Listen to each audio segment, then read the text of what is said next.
புதிதாக சபைகள் உருவாகிய இடங்கள்லையும் கொஞ்சம் பேராக இருந்து இன்னும் பொறுப்பாக சகோதரர்கள் எழும்ப வேண்டிய இடங்கள்லையும் தான் எங்களுடைய தேவைகள் அதிகமாக இருக்குங்கிறத உணர்றோம். அதனால தான் நான் வர்றேன்னு சொன்னேன். ஏன்னா நிறைய இடங்களுக்கு கூப்பிட்றாங்க, ஆனால் எங்கே நம்ம போனால் அவங்களுக்கு பிரயோஜனமாக இருக்குமோ அங்கே போய், ஏன்னா அற்பமான ஆரம்பத்தை தேவன் ஆசட்டை பண்ணுவதே இல்லை. அதனால் இந்த இடத்துல கூடி வரக்கூடிய சகோதர சகோதரிகள் ஒரு நல்ல ஆவிக்குரிய ஐக்கியத்தில் வளர, பரிசுத்தத்திலையும் நீதியிலையும் வளர தேவன் உங்களுக்கு உதவி செய்வாராக. இந்த நாளில் நான் உங்களோடு கூட பகிர்ந்து கொள்ளும்படிக்கு என்னுடைய இருதயத்தில் ஏவப்படுகிற ஒரு காரியம், மத்தேயு எழுதின சுவிசேஷம் 14வது அதிகாரம் 21 27 வரைக்கும் வாசிக்கும். நமக்கு நல்லா அடிக்கடி வாசித்து தெரிஞ்ச வேத பகுதி தான். மத்தேயு 7 21 27 வரைக்கும் ஒருத்தர் நிறுத்தி வாசிங்க.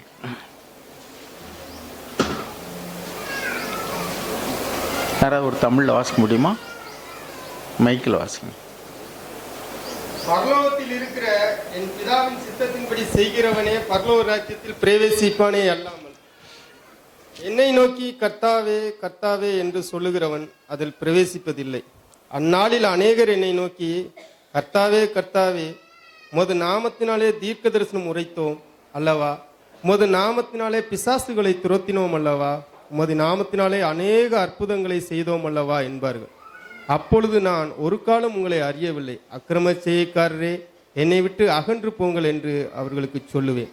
ஆகையால் நான் சொல்லிய இந்த வார்த்தைகளை கேட்டு இவைகளின்படி செய்கிறவன் எவனோ அவனை கன்மலையின் மேல் என் வீட்டை கட்டின புத்தியுள்ள மனுஷனுக்கு ஒப்பிடுவேன். பெரும் மழை சொரிந்து பெருவெள்ளம் வந்து காற்று அடித்து அந்த வீட்டின் மேல் மோதியும் அது விழவில்லை, ஏனென்றால் அது கன்மலையின் மேல் அஸ்திபாரம் போடப்பட்டிருந்தது. நான் சொல்லிய இந்த வார்த்தைகளை கேட்டு இவைகளின்படி செய்யாதிருக்கிறவன் எவனோ அவன் தன் வீட்டை மணலின் மேல் கட்டின புத்தி இல்லாத மனுஷனுக்கு ஒப்பிடுவேன். பெருமழை சொரிந்து பெருவெள்ளம் வந்து காற்று அடித்து அந்த வீட்டின் மேல் மோதின போது அது விழுந்தது, விழுந்து முழுவதும் அழிந்தது என்றார். தண்ணீர். அதாவது இந்த வேத பகுதியில் 2 சாராராகிய மக்களை பார்க்கிறோம். ஒன்று தேவனுடைய வார்த்தையை கேட்டு அதன்படி செய்கிறவர்கள், இன்னொரு சாரார் தேவனுடைய வார்த்தையை கேட்டு அதன்படி செய்யாதவர். இதை எடுத்துக்க பிரதர், வேண்டாம், எங்கிட்ட தள்ளி நிற்கணும். இந்த ஓகே, சரி. அதாவது 2 பேருமே தேவனை ஆராதிக்கிறவர்கள் தான். ஒரு சாரார் வார்த்தையினால் மாத்திரம் ஆராதிக்கிறாங்க, இன்னொரு சாரார் வார்த்தையினால் மாத்திரம் இல்லாமல் வாழ்க்கையிலையும் அவரை பின்பற்றி நடக்கிறார்கள். அப்போ இந்த 2 சாராரை குறித்து சொல்லும் பொழுது, ஒரு சாரார் கர்த்தாவே கர்த்தாவேன்னு கூப்பிடுறவங்க. இன்னைக்கு நிறைய இடங்களில் கிறிஸ்தவ கூட்டங்களில் ஆராதனைங்கிற பேரில் பெரும்பதி பார்த்தீங்கன்னா 1000 ஸ்தோத்திரம் சொல்லுங்கள், கர்த்தரே கர்த்தாவே கர்த்தாவே என்று சொல்லி அவர்கள் அழகான பாடல்களை ரொம்ப உணர்ச்சியோடு கூட பாடுகிறார்கள். சமீபத்தில் நான் அது மாதிரி ஒரு பாட்டை யூடியூப்பில் கேட்டேன். அந்த பாடலை பாடுகிறவர்கள் மிக அருமையாக அந்த வீணைகள் எல்லாம் உபயோகித்து அந்த நம்முடைய தமிழ்நாட்டில் உள்ள அந்த பாரம்பரிய இசைகளோடு கூட மிக அருமையாக பாடுகிறார்கள். அந்த பாடல் குழுவில் உள்ள ஃபோட்டோ அதில் போட்டிருக்காங்க. அவங்களாம் பொட்டு வச்சுருக்காங்க, பட்டை அடிச்சிருக்காங்க. அப்படின்னா அது அவங்களுக்கு கொடுக்கப்பட்ட ஒரு வேலை. அது மாதிரி தான். இப்போ கொஞ்ச நாளைக்கு முன்னாடி ஒரு தமிழ் பாடல்கள் நிறைய பாடின ஒரு வயசான அம்மா பாடகி, தமிழ் திரையுலகத்தில் பின்னாடி பாடின பாடங்கள் ஒருத்தர் இறந்து போயிட்டாங்க. ஜானகின்னு ஒருத்தர், கேள்விப்பட்டீங்களா? அந்த அம்மா கிறிஸ்தவ பாடலாம் பாடியிருக்காங்க, ஆனால் அவர்கள் கிறிஸ்தவர் அல்ல. இப்போ பின்னணி பாடகர்கள், சினிமாவில் பாடக்கூடியவர்கள் மிக அருமையாக நம்மை விட நேர்த்தியான குரலில் அழகான இசையோடு கூட பாடியிருக்காங்க. அந்த பாட்டை கேட்டிங்கன்னா ரொம்ப பக்தியாக இருக்கும். ஆனால் அவர்கள் அந்த பாடலில் பாடினால நம்ம என்ன நினைக்கிறோம், அவங்களாம் கிறிஸ்தவங்க அல்லது அவங்களாம் ஆண்டவரை ஏற்றுக்கொண்டாங்க. அதே மாதிரிக்க இயேசு கிறிஸ்துவை பற்றியதான அல்லது நம்முடைய கிறிஸ்துவ இதில் ஃபில்ம்லாம் எடுத்திருக்காங்க ஒரு சிலர். ஒளியை தேடிலாம் பார்த்துருக்கீங்களா? ஒளியை தேடி அப்படின்ட்டு அது வந்து ஒரு சினிமா நடிகர்லாம் அதில் நடிச்சிருப்பார். அது நடிச்சு நிறைய பேர் ஒரு ஃபோன் பண்ணாங்களா, நீங்கள் கிறிஸ்டினான்னு. ஏன்னா அவரில் கிறிஸ்டினா நடித்ததுனால. அவர் கிறிஸ்டினா நடிச்சிருக்கார் ஒளி, அவர் கிறிஸ்தவர் அல்ல. எதுக்கு சொல்ல வரேன்னா, இன்னைக்கு நிறைய பேர் வந்து இயேசுவைத்தான் கிறிஸ்து என்று சொல்கிறார்கள். அவரை குறித்ததான பாடல்களை பாடுகிறார்கள், ஆராதிக்கிறார்கள், ஆராதனை பாடல்களை பாடுகிறார்கள். அதை நாம் கூட படிப்போம் நல்லா. நம்ம கிறிஸ்தவ நிகழ்ச்சியெல்லாம் ஆலயங்கள் எல்லாம் போடுவோம். ஆனால் அந்த வார்த்தையின்படி கீழ்ப்படிந்து நடக்காமல் ஆண்டவரே ஆண்டவர் என்று சொல்வதனாலேயோ பாடுகிறதுனாலேயோ அல்லது கிறிஸ்தவ வேடங்களில் நடிக்கிறதுனாலேயோ பாருங்கள், நிறைய இயேசு கிறிஸ்துவனுடைய பற்றியதான ஃபில்ம், அந்த ஃபில்மில் பார்த்தீங்கன்னா அதில் நடித்தவர்களிலிருந்து இயேசுவாக நடித்தவர்கள் கிறிஸ்தவர்கள் அல்ல. நிறைய நடிகர்கள், குடிகாரர்கள் நடிச்சிருக்காங்க, விபச்சாரக்காரர்கள் நடிச்சிருக்காங்க. இன்றைக்கி நிறைய கிறிஸ்தவர்கள் வந்து இயேசுவை நம்ம பார்க்கல. இயேசுக்கு ஒரு உருவம் கொடுத்து படம் வரைஞ்சாங்கன்னா அந்த நடிகர்களுடைய படத்தை தான் வரைஞ்சி வச்சுருக்கணும். நமக்கு தெரியல அது யாருன்னு. இயேசுவாக நடித்தவர்கள் இப்படி தான் இயேசு இருந்திருப்பார்னு நினைக்கிறோம். ஆனால் அப்படி தான் இருந்தாரா நமக்கு தெரியாது. அப்போ இயேசுவுக்கு ஒரு உருவமாக நடிக்கிறவர்கள், உருவம் கொடுத்து நடிக்கிறவர்களுடைய வாழ்க்கையில் அவர்கள் கிறிஸ்தவர்கள் அல்ல. அவர்கள் விபச்சாரக்காரர்கள், திருடர்கள், கொலைகாரர்கள் அல்லது வேறு விதமான பாவ மனிதர்களாக இருக்கலாம். ஆனால் அவர்கள் இயேசுனுடைய வேடத்தில் நடிக்கிறார்கள். கிறிஸ்தவர்களுக்குள்ளே இன்னைக்கு அதே மாதிரி கிறிஸ்தவர்களாக நடிக்கிறவர்கள் நிறைய பேர் இருக்கிறாங்க. அதுக்கு பேர் தான் ஹிப்போக்ரஸி அல்லது மாய்மாலம். இந்த நடிப்பு அதுக்கு வந்து ஹிப்போக்ரஸின்னு சொல்லுவாங்க இங்கிலீஷில், மாய்மாலம். அதுக்கு ஒரிஜினல் வேர்ல்டில் சொல்லுவாங்க, அதுக்கு ஆக்டர்னு மீனிங். ஆக்டர்னால் நடிகர்கள். அப்போ இன்றைக்கி திரையுலகிலிருந்து கிறிஸ்துவனுடைய இயேசு கிறிஸ்துவனுடைய வேஷம் போட்டு நடிக்கிற நடிகர்கள் எப்படி தங்கள் சொந்த வாழ்க்கையில் அவர்கள் கிறிஸ்துவனுடைய போதனைகளை கை கொண்டு நடக்கிறவர்களாக இல்லையோ, அதே மாதிரி தான் இன்றைக்கி கிறிஸ்தவர்கள் மத்தியிலையும் சபையில் நடத்துகிறவங்க, சபையில் இருக்கக்கூடிய கிறிஸ்தவர்கள், விசுவாசிகள் என்று சொல்லுகிறவர்கள், கிறிஸ்தவர்கள் என்று சொல்லுகிறவர்கள், அவர்கள் வாழ்க்கையில் கிறிஸ்தவர்களாக இல்லை. அதனால தான் இன்னும் ஒரு கூட்டத்தை போய் பார்த்து சொல்கிறார். அவங்க என்ன பண்ணுறாங்கன்னா, சுவிசேஷம் அறிவிக்கிறார்கள், தீர்க்க தரிசனம் உரைக்கிறார்கள், இயேசு ஆண்டவருடைய பெயரை சொல்லி அவர்கள் பிசாசுகளை துரத்துகிறார்கள், அவருடைய நாமத்தினால அநேக அற்புதங்கள் கூட நடக்கிறது. ஆனாலும் அப்படிப்பட்டவர்கள் கர்த்தாவே கர்த்தாவே என்று கூப்பிடும் பொழுது ஆண்டவர் சொல்கிறாரு, நான் உங்களை அறியேன், ஏன்னா நீங்கள் அக்கிரம செய்யக்காரர்கள் அப்படின்னு சொல்கிறாரு. இப்போ நான் உங்களை அறியேன்னு எப்படி ஆண்டவர் சொல்கிறாரு? அப்போ அக்கிரம செய்யக்காரர்னு எப்படி தெரியும்? அவங்கள அறியாமல் எப்படி அவருக்கு அக்கிரம செய்யக்காரன்? ஒரு மனுஷனோடு கூட பழகாமல் அவரை பற்றி தெரியாமல் ஒருத்தர் நீ அக்கிரமக்காரன் எப்படி சொல்ல முடியும்? அப்படின்னா ஆண்டவர் இந்த இடத்துல உங்களை அறியவில்லை என்று சொல்லக்கூடிய வார்த்தைக்கு என்ன அர்த்தம் அப்படின்னா, உங்களுக்கும் எனக்கும் உறவு இல்லைன்னு அர்த்தம். ஆதாம் ஏவாளை அறிந்தான் அப்படின்னு வேதத்தில் எழுதியிருக்கு. அறிந்தான் எப்படின்னா ஒரு அந்யோன்யமான நெருக்கம், ஒரு உறவு.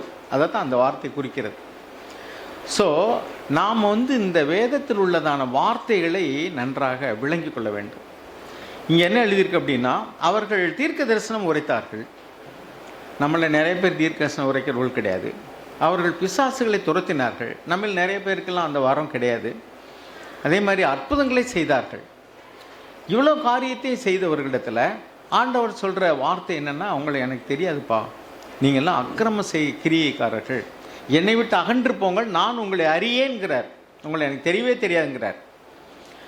அப்போ இந்த காரியம் நம்முடைய இருதயத்தில் ஒரு உணர்த்துதலை உண்டு பண்ணணும். என்னென்னா, நான் வாயினால் இயேசுவை ஆண்டவர் என்று அறிக்கை செய்வதோ, அல்லது நம்முடைய ஜபக்கூடங்களில் வந்து நம்ம ஆண்டவரை துதித்து பாடுவது, புகழ்வது, அல்லது அவருக்கு ஊழியம் செய்கிறது, கொடுக்கிறது, எதுவாக இருந்தாலும் சரி, நாம் என்ன நினைக்கும்படி அது நம்மை தூண்டுகிறதுனா, நாமெல்லாம் நல்ல கிறிஸ்தவர்கள் அப்படிங்கிற எண்ணத்தை நம்ம கொண்டு பண்ணுகிறது. ஆனால் ஆண்டவர் எதை பார்க்குறாருனா, நம்முடைய உள்ளத்தை பார்க்கிறார். அந்த உள்ளத்துக்குள்ள நம்முடைய நம்பிக்கை யார் மேல் இருக்கிறது? அடுத்து பாருங்க, Therefore, everyone who hears these words of mine and acts on them may be compared to a wise man who built his house on the rock. ஒரு பாறையின் மேலே அஸ்திபாரம் போட்டு வீடு கட்டின ஒரு மனுஷன், என் வார்த்தைகளை கேட்டு அதன்படி செய்கிற ஒரு ஞானமுள்ள மனுஷன். என் வார்த்தைகளை கேட்டும் அதன்படி செய்யாதவன் அவன் மதியினன், இஸ் அ ஃபூல். இப்போ உதாரணத்துக்கு வந்து நம்ம ஒரு கட்டணம் கட்டுறோம் அப்படின்னு சொன்னால், அந்த என்ஜினியர்ஸ் என்ன செய்வாங்கன்னா, கீழே அந்த சாயில் டெஸ்ட்னு ஒன்று எடுப்பாங்க. கீழே வந்து பூமியை மண்ணை தோண்டி அந்த மண் வந்து எவ்வளோ தூரம் ஒரு கடினமான பாறையாக இருக்கிறதா அல்லது வந்து களித்தரையாக இருக்குதா, அந்த சாயிலை வந்து டெஸ்ட் பண்ணி, அப்புறம் ரொம்ப ஒருவேளை நிறைய உயரமான கட்டணங்கள் கட்டணும் அப்படின்னா அந்த சாயிலை டெஸ்ட் பண்ணி எவ்வளோ ஆழம் தோண்டுனா அங்கே வந்து நல்ல ஒரு பாறை, நல்ல பார் கிடைக்குது அப்படின்னு பார்ப்பாங்க. பார்னா பாறையாகவே இல்லாட்ட கூட ஒரு நல்ல கடினமான சுண்ணாம்பு தரையாக இருக்கும், அல்லது கல் பூமியாக இருக்கும், அல்லது கொஞ்சம் களித்தரை இல்லாமல் கொஞ்சம் நல்லா வரும். அப்படிப்பட்ட இடத்துல இருந்து அஸ்திபாரம் போடுவாங்க. எங்கள் கட்டடம்லாம் கட்டும்போது ஒட்டஞ்சத்திரத்துலேருந்து ஒரு பிரதர் வந்து தான் அங்கே பிளான்லாம் போட்டு கொடுத்தாரு. ஒரு பில்லர் 8 அடி ஆழம் தோண்டி போட்டிருப்போம், ஒரு பில்லர் 4 அடி ஆழம் தோண்டி போட்டிருப்போம். ஏன்னா அது கீழே தோண்டவே முடியல, அவ்வளோ கடினமான பார் இருக்குது. இன்னொரு இடத்துல பார்த்தா தோண்ட மண் வந்துகிட்டே இருக்குது, அதில் 8 அடி ஆழம் வரைக்கும் தோண்டி பார். அப்போ 10 பில்லர் இருக்குன்னா எல்லா பில்லரும் ஒரே மாதிரியான லெவலில் இல்லை. ஏன்னா பூமி அப்படி இல்லை, கீழே ஒன்று வந்து 4 அடிக்கு கீழே தோண்டவே முடியல, அவ்வளோ கடினமான பாறை. வேண்டியதில்லை, இதை போய் உடைக்க வேண்டியதில்லைன்ட்டாங்க. ஒரு இடத்துல பார்த்தீங்கன்னா போய்கிட்டே இருக்குது தோண்ட. அப்போ அது 8 அடி ஆழம் தோண்டி பாடுறோம். ஸோ இப்போ நம்ம ஏன் வந்து இந்த அஸ்திபாரத்தை குறித்து இவ்வளவு கவனம் செலுத்துகிறாங்க உயரமான கட்டடம் கட்டும்போது அப்படின்னா, இந்த அஸ்திபாரம் தான் இந்த முழு பில்டிங்கினுடைய வெயிட்டையும் தாங்குது. இந்த முழு கட்டிடத்தினுடைய பாரத்தையும் தாங்கி நிற்கக்கூடியது இந்த ஃபவுண்டேஷன். அதனால தான் கீழே ஃபவுண்டேஷனை வந்து ரொம்ப கேர்ஃபுல்லாக பண்ணுவாங்க. சாக் சொல்லுவாங்க, 3 மாடி கட்டடத்தில் 3ஆவது மாடியில் வந்து ஒரு கிராக் இருக்குது அப்படின்னு சொன்னால் ஃபவுண்டேஷனில் ப்ராப்ளம்னு சொல்லுவாங்க. அது முதல் மாடி கட்டும்போது தெரியாது, கொஞ்ச நாள் கழித்த பின்னாடி தெரியும். 3ஆவது மாடியில் கிராக் வந்துச்சுனாக்கும் கீழே ஒரு சும்மா ஒரு 2 மில்லிமீட்டர் அளவு அப்படி இது பண்ணால் கூட பில்டிங்கில் வந்து மேலே போக போக ரொம்ப சேதத்தை உண்டு பண்ணும். அப்போ இந்த இடத்துல இந்த ராக் அப்படின்னா என்னென்னா, முழு வெயிட்டையும் தாங்கக்கூடிய, பாரத்தை தாங்கக்கூடிய அடியில் இருக்கக்கூடியதான ஒரு அஸ்திபாரம். அது வந்து பாறையாக இருக்கணும், மணலில். இப்போ நீங்கள் ஆற்றோரத்துலலாம் பார்த்தீங்கன்னா, எங்கள் ஊர் பக்கம்லாம் ஆற்று ஓரத்தில் நல்ல மணல் கிடைக்கும். சும்மா ஒரு 4 அடி 5 அடி தோண்டினா கூட, ஆற்றுல சொல்கிறேன், மற்ற இடத்துல இல்லை, மணல் சாரியான இடங்களில், கடற்கரை ஓரையெல்லாம் போய் ஓரத்துலாம் போய் பார்த்தீங்கன்னா மணல் வந்துட்டுருக்கோம். அந்த மணல் மேலே அப்படியே கட்டணம் கட்டினா, கட்டடத்தை கட்டி முடிக்கிற வரைக்கும் காற்று மழை இல்லைன்னா ரெண்டும் ஒரே மாதிரி தான் இருக்கும். மேலே தான் உள்ளதானே நம்ம பார்க்குறோம், கீழே பார்க்குறது இல்லைல்ல. அதே மாதிரி கிறிஸ்தவர்கள் ஜெப ஆலயங்களுக்கு போகிறோம், பைபிள் படிக்கிறோம், சர்ச்சில் ஞாயிற்றுக்கிழமை ஆராதனைக்கு போகிறோம், கிறிஸ்தவ பேர் வச்சுருக்கிறோம், கிறிஸ்தவ பண்டிகையில் கொண்டாடுறோம், வெளிப்படையான காரியங்கள் எல்லாம், அல்லது ஊழியம் செய்கிறோம், ஆண்டவர் கொடுக்குறோம். இதெல்லாம் வெளிப்படையாக பார்க்கும்போது நம்முடைய நம்பிக்கை எங்கே இருக்குன்னு நிறைய பேர் தெரியாது. சமீபத்தில் டெய்லி டிவோஷனில் ஒரு செய்தி கேட்டேன், நீங்களும் கேட்டிருப்பீங்க. சாக் சொன்னாங்க, ஒரு முறை என் வீட்டுக்கு திருடன் வந்து விட்டான் என்று நான் கேள்விப்பட்டேன். அவர் வெளிநாட்டில் இருக்கார், இங்கே இருக்கிற வீட்டில் நடந்தது, பெங்களூரில் இருந்த வீட்டில்.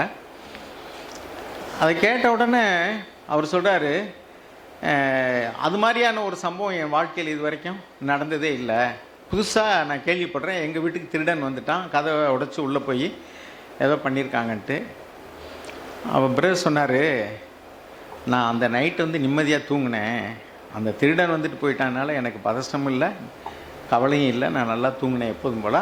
நான் அந்த திருடனுக்காக ஜெபம் பண்ணேன், ஒருவேளை பரலோகத்தில் அந்த மனுஷனை நான் பார்த்தா என் ஜெபத்தை நிமித்தம் ரட்சிக்கப்பட்டு அங்கே இருந்தால் நான் ரொம்ப சந்தோஷப்படுவேன்னு சொன்னார். அது எனக்கு ஒரு சவாலாக இருந்தது.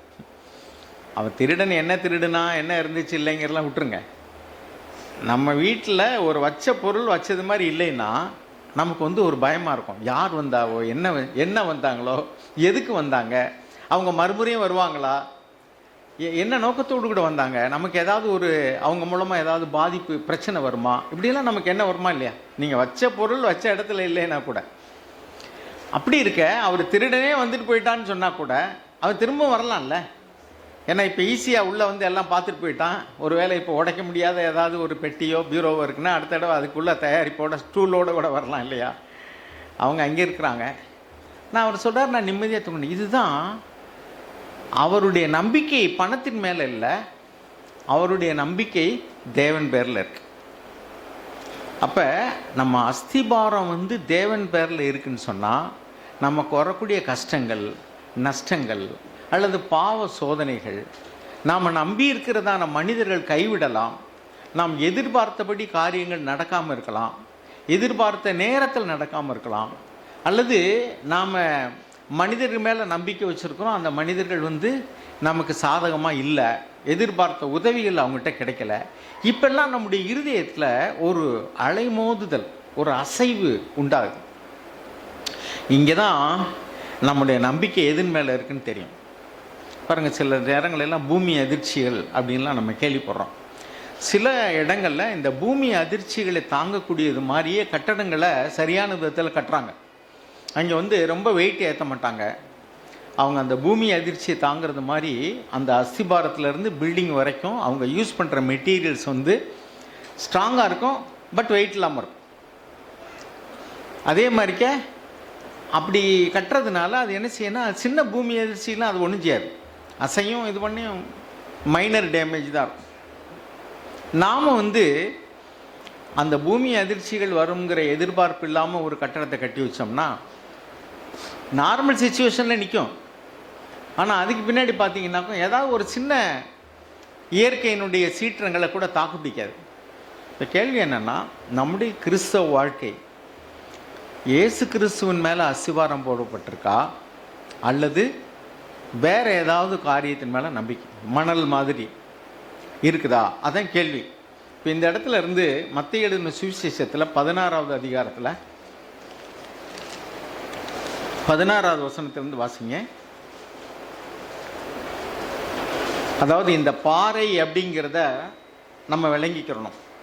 அஸ்திபாரம் அப்படின்னா நம்முடைய கிறிஸ்தவ வாழ்க்கையினுடைய அதனுடைய ஸ்திரத்தன்மை, உறுதி எதை சார்ந்து இருக்கிறது என்றால் நம்முடைய நம்பிக்கையும் விசுவாசமும் எதன் பேரில் இருக்கிறதோ அதன் பேரில். அதை பொறுத்து தான் நாம் வந்து பாடுகள், கஷ்டங்கள் அல்லது பாவ சோதனைகள் எது வந்தாலும் அதில் தாக்கு பிடிச்சி நம்ம வந்து உறுதியாக நம்முடைய கிறிஸ்தவ வாழ்க்கையை நிற்கணும் அப்படின்னு சொன்னால் நாம் எந்த காரியத்தின் மேலே நம்முடைய நம்பிக்கை இருக்குங்கிறத நம்ம தற்பரிசோதனை செய்ய பார்க்க வேண்டியது அவசியம். அப்போ இந்த பாறைங்கிறதுக்கு இங்கேயும் ஒரு காரியம் இருக்குது. அதனால நான் அதை சம்மந்தப்படுத்தின வசனத்தை உங்கள்கிட்ட வாசிக்கிறேன். 16வது அதிகாரம் 16லேருந்து ஒருத்தர் வாசிங்க. அப்படின்னா, நீ பாறையாக இருக்கிறாய்.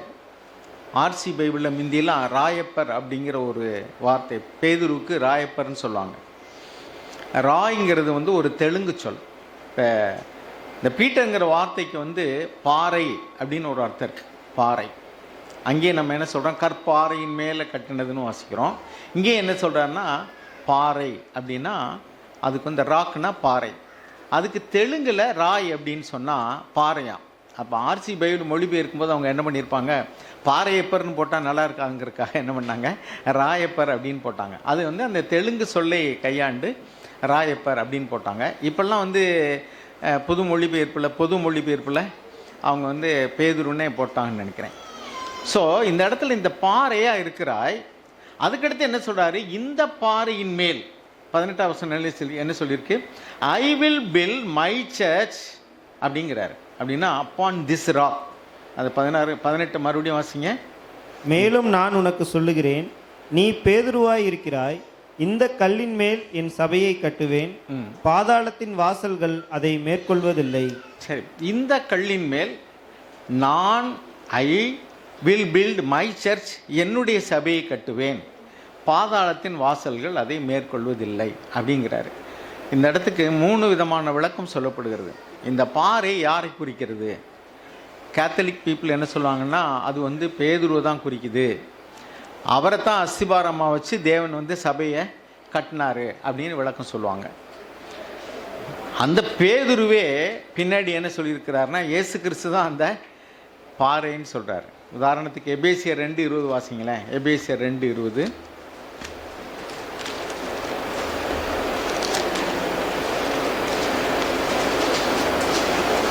அப்போஸ்தலர் தீர்க்கதரிசிகள் என்பவர்களுடைய அஸ்திபாரத்தின் மேல் கட்டப்பட்டவர்களுமாய் இருக்கிறீர்கள்.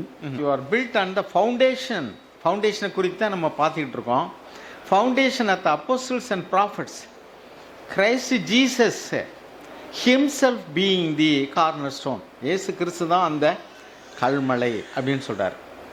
ஸோ இந்த அப்போஸ்தலர்கள் தீர்க்கதரிசிகள் அப்படிங்கிற அந்த அஸ்திபாரத்தின் மேலே நீங்கள் கட்டப்பட்டிருக்கீங்க அப்படின்னு சொல்லி இங்கே சொல்லியிருக்கு. இது எழுதினது யாருன்னாக்கா அப்போஸ்தலனாகிய பவுல், எபேசியருக்கு எழுதின நிருபம். இந்த பேதுரு இன்னொரு இடத்துல அதே மாதிரி சொல்லுவார், இயேசு கிறிஸ்து தான் அந்த மூளைக்கல், அந்த அஸ்திபாரம் அப்படின்னு. போடப்பட்ட அஸ்திபாரமாகி இன்னொரு இயேசுவே என்று வேறொரு அஸ்திபாரத்தை போட முடியாது. ஸோ இந்த இடத்துல நம்ம பார்க்குற அந்த உபதேசம் அது பேதுருவை குறிக்கிறது என்று ஆர்சிக்காரங்க சொல்கிறாங்க.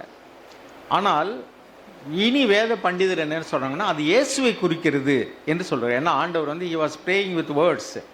அதில் வந்து இந்த பேத்ரா, பேத்ரோஸ் அப்படின்னு 2 வார்த்தை இருக்கான் அந்த மூல பாஷையில். அதில் இங்கே பேதுருக்கு அவர் சொல்லக்கூடிய வார்த்தை வந்து வேற, அது அவரை ஆண்டவரை குறிக்கக்கூடிய வார்த்தை வேற. உதாரணத்துக்கு 1 பேதுரு 2:4-6 வாசிங்களேன். பேதுருவே எழுதின நிருபத்தில் அவர் இயேசுன்னு எழுதியிருக்கணும் பாருங்க. மனுஷரால் தள்ளப்பட்டதாயினும், இயேசுன்னு எழுதியிருக்கிறார். வாசிங்க. மனுஷரால் தள்ளப்பட்டதாயினும், 1 பேதுரு 2:4-6 வசனம் வாசிங்க. மனுஷரால் தள்ளப்பட்டதாயினும் தேவனால் தெரிந்து கொள்ளப்பட்டதும் விலையேற பெற்றதுமாயிருக்கிற ஜீவனுள்ள கல்லாகிய அவரிடத்தில் சேர்ந்தவர்களாகிய நீங்களும் ஜீவனுள்ள கற்களைப் போல ஆவிக்கேற்ற மாளிகையாகவும் இயேசு கிறிஸ்து மூலமாய் தேவனுக்கு பிரியமான ஆவிக்கேற்ற பலிகளை செலுத்தும்படிக்கு பரிசுத்த ஆசாரிய கூட்டமாகவும் கட்டப்பட்டு வருகிறீர்கள். அந்தபடியே அல்லது அந்த பாறை அப்படின்னு சொல்றார், லிவிங் ஸ்டோன். 4வது வசனம் என்ன எழுதியிருக்கு? மனுஷரால் தள்ளப்பட்டதாயினும் தேவனால் தெரிந்து கொள்ளப்பட்டதும் விலையேற பெற்றதுமாயிருக்கிற ஜீவனுள்ள கல்லாகிய அவரிடத்தில் சேர்ந்தவர்களாகிய நீங்களும் ஜீவனுள்ள கற்களைப் போல ஆவிக்கேற்ற மாளிகையாக. ஜீவனுடைய கல் யாருன்னு சொல்றாருன்னா இயேசுதாங்கிறார். அப்ப பேதுருவே வந்து இயேசுதான் அந்த கல்னு சொல்லும்போது நாம வந்து பேதுரு தான் அந்த கல்னு சொல்ற உபதேசத்தை நம்ம ஏற்க முடியாது. அப்போஸ்தலனாய் பவுலும் சொல்றாரு எபேசியர் 2:20. அப்போஸ்தலனாய் பேதுருவும் சொல்றாரு 1 பேதுரு 2:4-6 வரைக்கும். ஆனபடினால அது பேதுருவை குறிக்கிறது என்பதை ஏற்க முடியாது. அப்படின்னால் யாரை குறிக்கிறது? ஆண்டவராகிய இயேசு கிறிஸ்துவை குறிக்கிறது. அப்ப அங்கே இன்னொன்று என்ன சொல்றாருன்னா, இன்னொரு விளக்கம் என்னன்னா, நான் சொல்லி இந்த வார்த்தைகளை கேட்டு அதன்படி செய்கிறவன் தன் அஸ்திபாரத்தை கண்மனையில் மோல் போட்டு வீட்டை கட்டுகிற புத்தியுள்ள மனுஷனுக்கு ஒப்பிடுவேன் அப்படிங்கிறாரு. அப்போ இன்னொரு சாரார் என்ன சொல்கிறாங்கன்னா அது இயேசு கிறிஸ்துவனுடைய உபதேசங்களை குறிக்கிறது என்று சொல்கிறார். அப்போ ஒரே வார்த்தை அந்த பாறைங்கிறது ஒரு சாரார் பேதுரை குறிக்கிறது என்றும், இன்னொரு சாரார் இயேசுவை குறிக்கிறது என்றும், இன்னொரு சாரார் இயேசு கிறிஸ்துவனுடைய உபதேசங்களை குறிக்கிறது என்றும் சொல்கிறார்கள். சரி, எப்படி இருந்தாலும் சரி, இதில் முக்கியமாக முதல் உபதேசத்தை நம்ம ஏற்க இயலாது. ஏன்னா வேத வசனத்திலேயே அந்த பேதுருவே வந்து அது இயேசுவை குறிக்கிறது என்று சொன்னபடினால நாம் அதை விட்டுருவோம். மீதி 2 காரியத்தில் ஒன்று இயேசு, இன்னொன்று இயேசுனுடைய உபதேசம். ஓகே, இப்போ பாருங்கள், இந்த இயேசுவின் மேலே நம்மளுடைய அஸ்திபாரம் இருக்குதாங்கிறது தான் நம்ம சோதிக்கணும். இப்போ ஆண்டவர் நம்முடைய மூத்த சகோதரர் சகரியா பொன்னன் அவர்கள் சொன்னது போல் அவருடைய வாழ்க்கையில் ஒரு திருடு நடந்திருக்கிறது. அவர் வீட்டில் ஒரு திருடு அப்படின்னா அவருடைய பொருள்கள் களவாடப்பட்டிருக்கலாம், அல்லது வீடு உடைக்கப்பட்டு ஏதோ ஒரு சில காரியங்கள் சேதமாயிருக்கலாம். இப்போ நம்முடைய பொருள்களுக்கு இது மாதிரி ஒரு சேதம் வரும் பொழுது, அல்லது நாம் எதிர்பார்த்த லாபம் வரலை, நஷ்டம் வருது, அப்படி பண ரீதியான பாதிப்புகள் வரும் பொழுது, சொத்துகளுக்கு பாதிப்பு வரும் பொழுது, அல்லது மற்ற மனிதர்கள் மூலமாக நமக்கு ஏதாவது ஒரு சேதம் ஏற்படும் பொழுது நாம் சமாதானத்தை இழந்து, தற்காலிகமாக சமாதானம் போகணும் இல்லைன்னு சொல்ல, பயம் வரலாம், பதஷ்டம் வரலாம். ஆனால் அதுவே ஒரு நிரந்தரமாக அல்லது தொடர்ச்சியாக வந்துக்கிட்டு இருக்கு அப்படின்னா நம்ம இன்னும் தேரலைன்னு அர்த்தம். தற்காலிகமாகவும் வரல அப்படின்னு சொன்னால் அது ரொம்ப தேர்ச்சி அடைந்த ஒரு முதிர்ச்சி நிலைமை தான். பிரதர் சொல்கிறது போல், அதனால் எனக்கு எந்த பாதிப்பும் இல்லை, நான் நிம்மதியாக தூங்கினேன் அன்றைக்கும், எல்லா நாளை போல் அன்னைக்கு நான் நிம்மதியாக தூங்கினேன் அப்படின்னு நம்மளால் முடியுமா? யோசிச்சு பாருங்கள். அப்படின்னா இன்னும் நம்முடைய அஸ்திபாரத்தில் என்ன இருக்குது? ஒரு ஷேக்கிங் நடக்குது.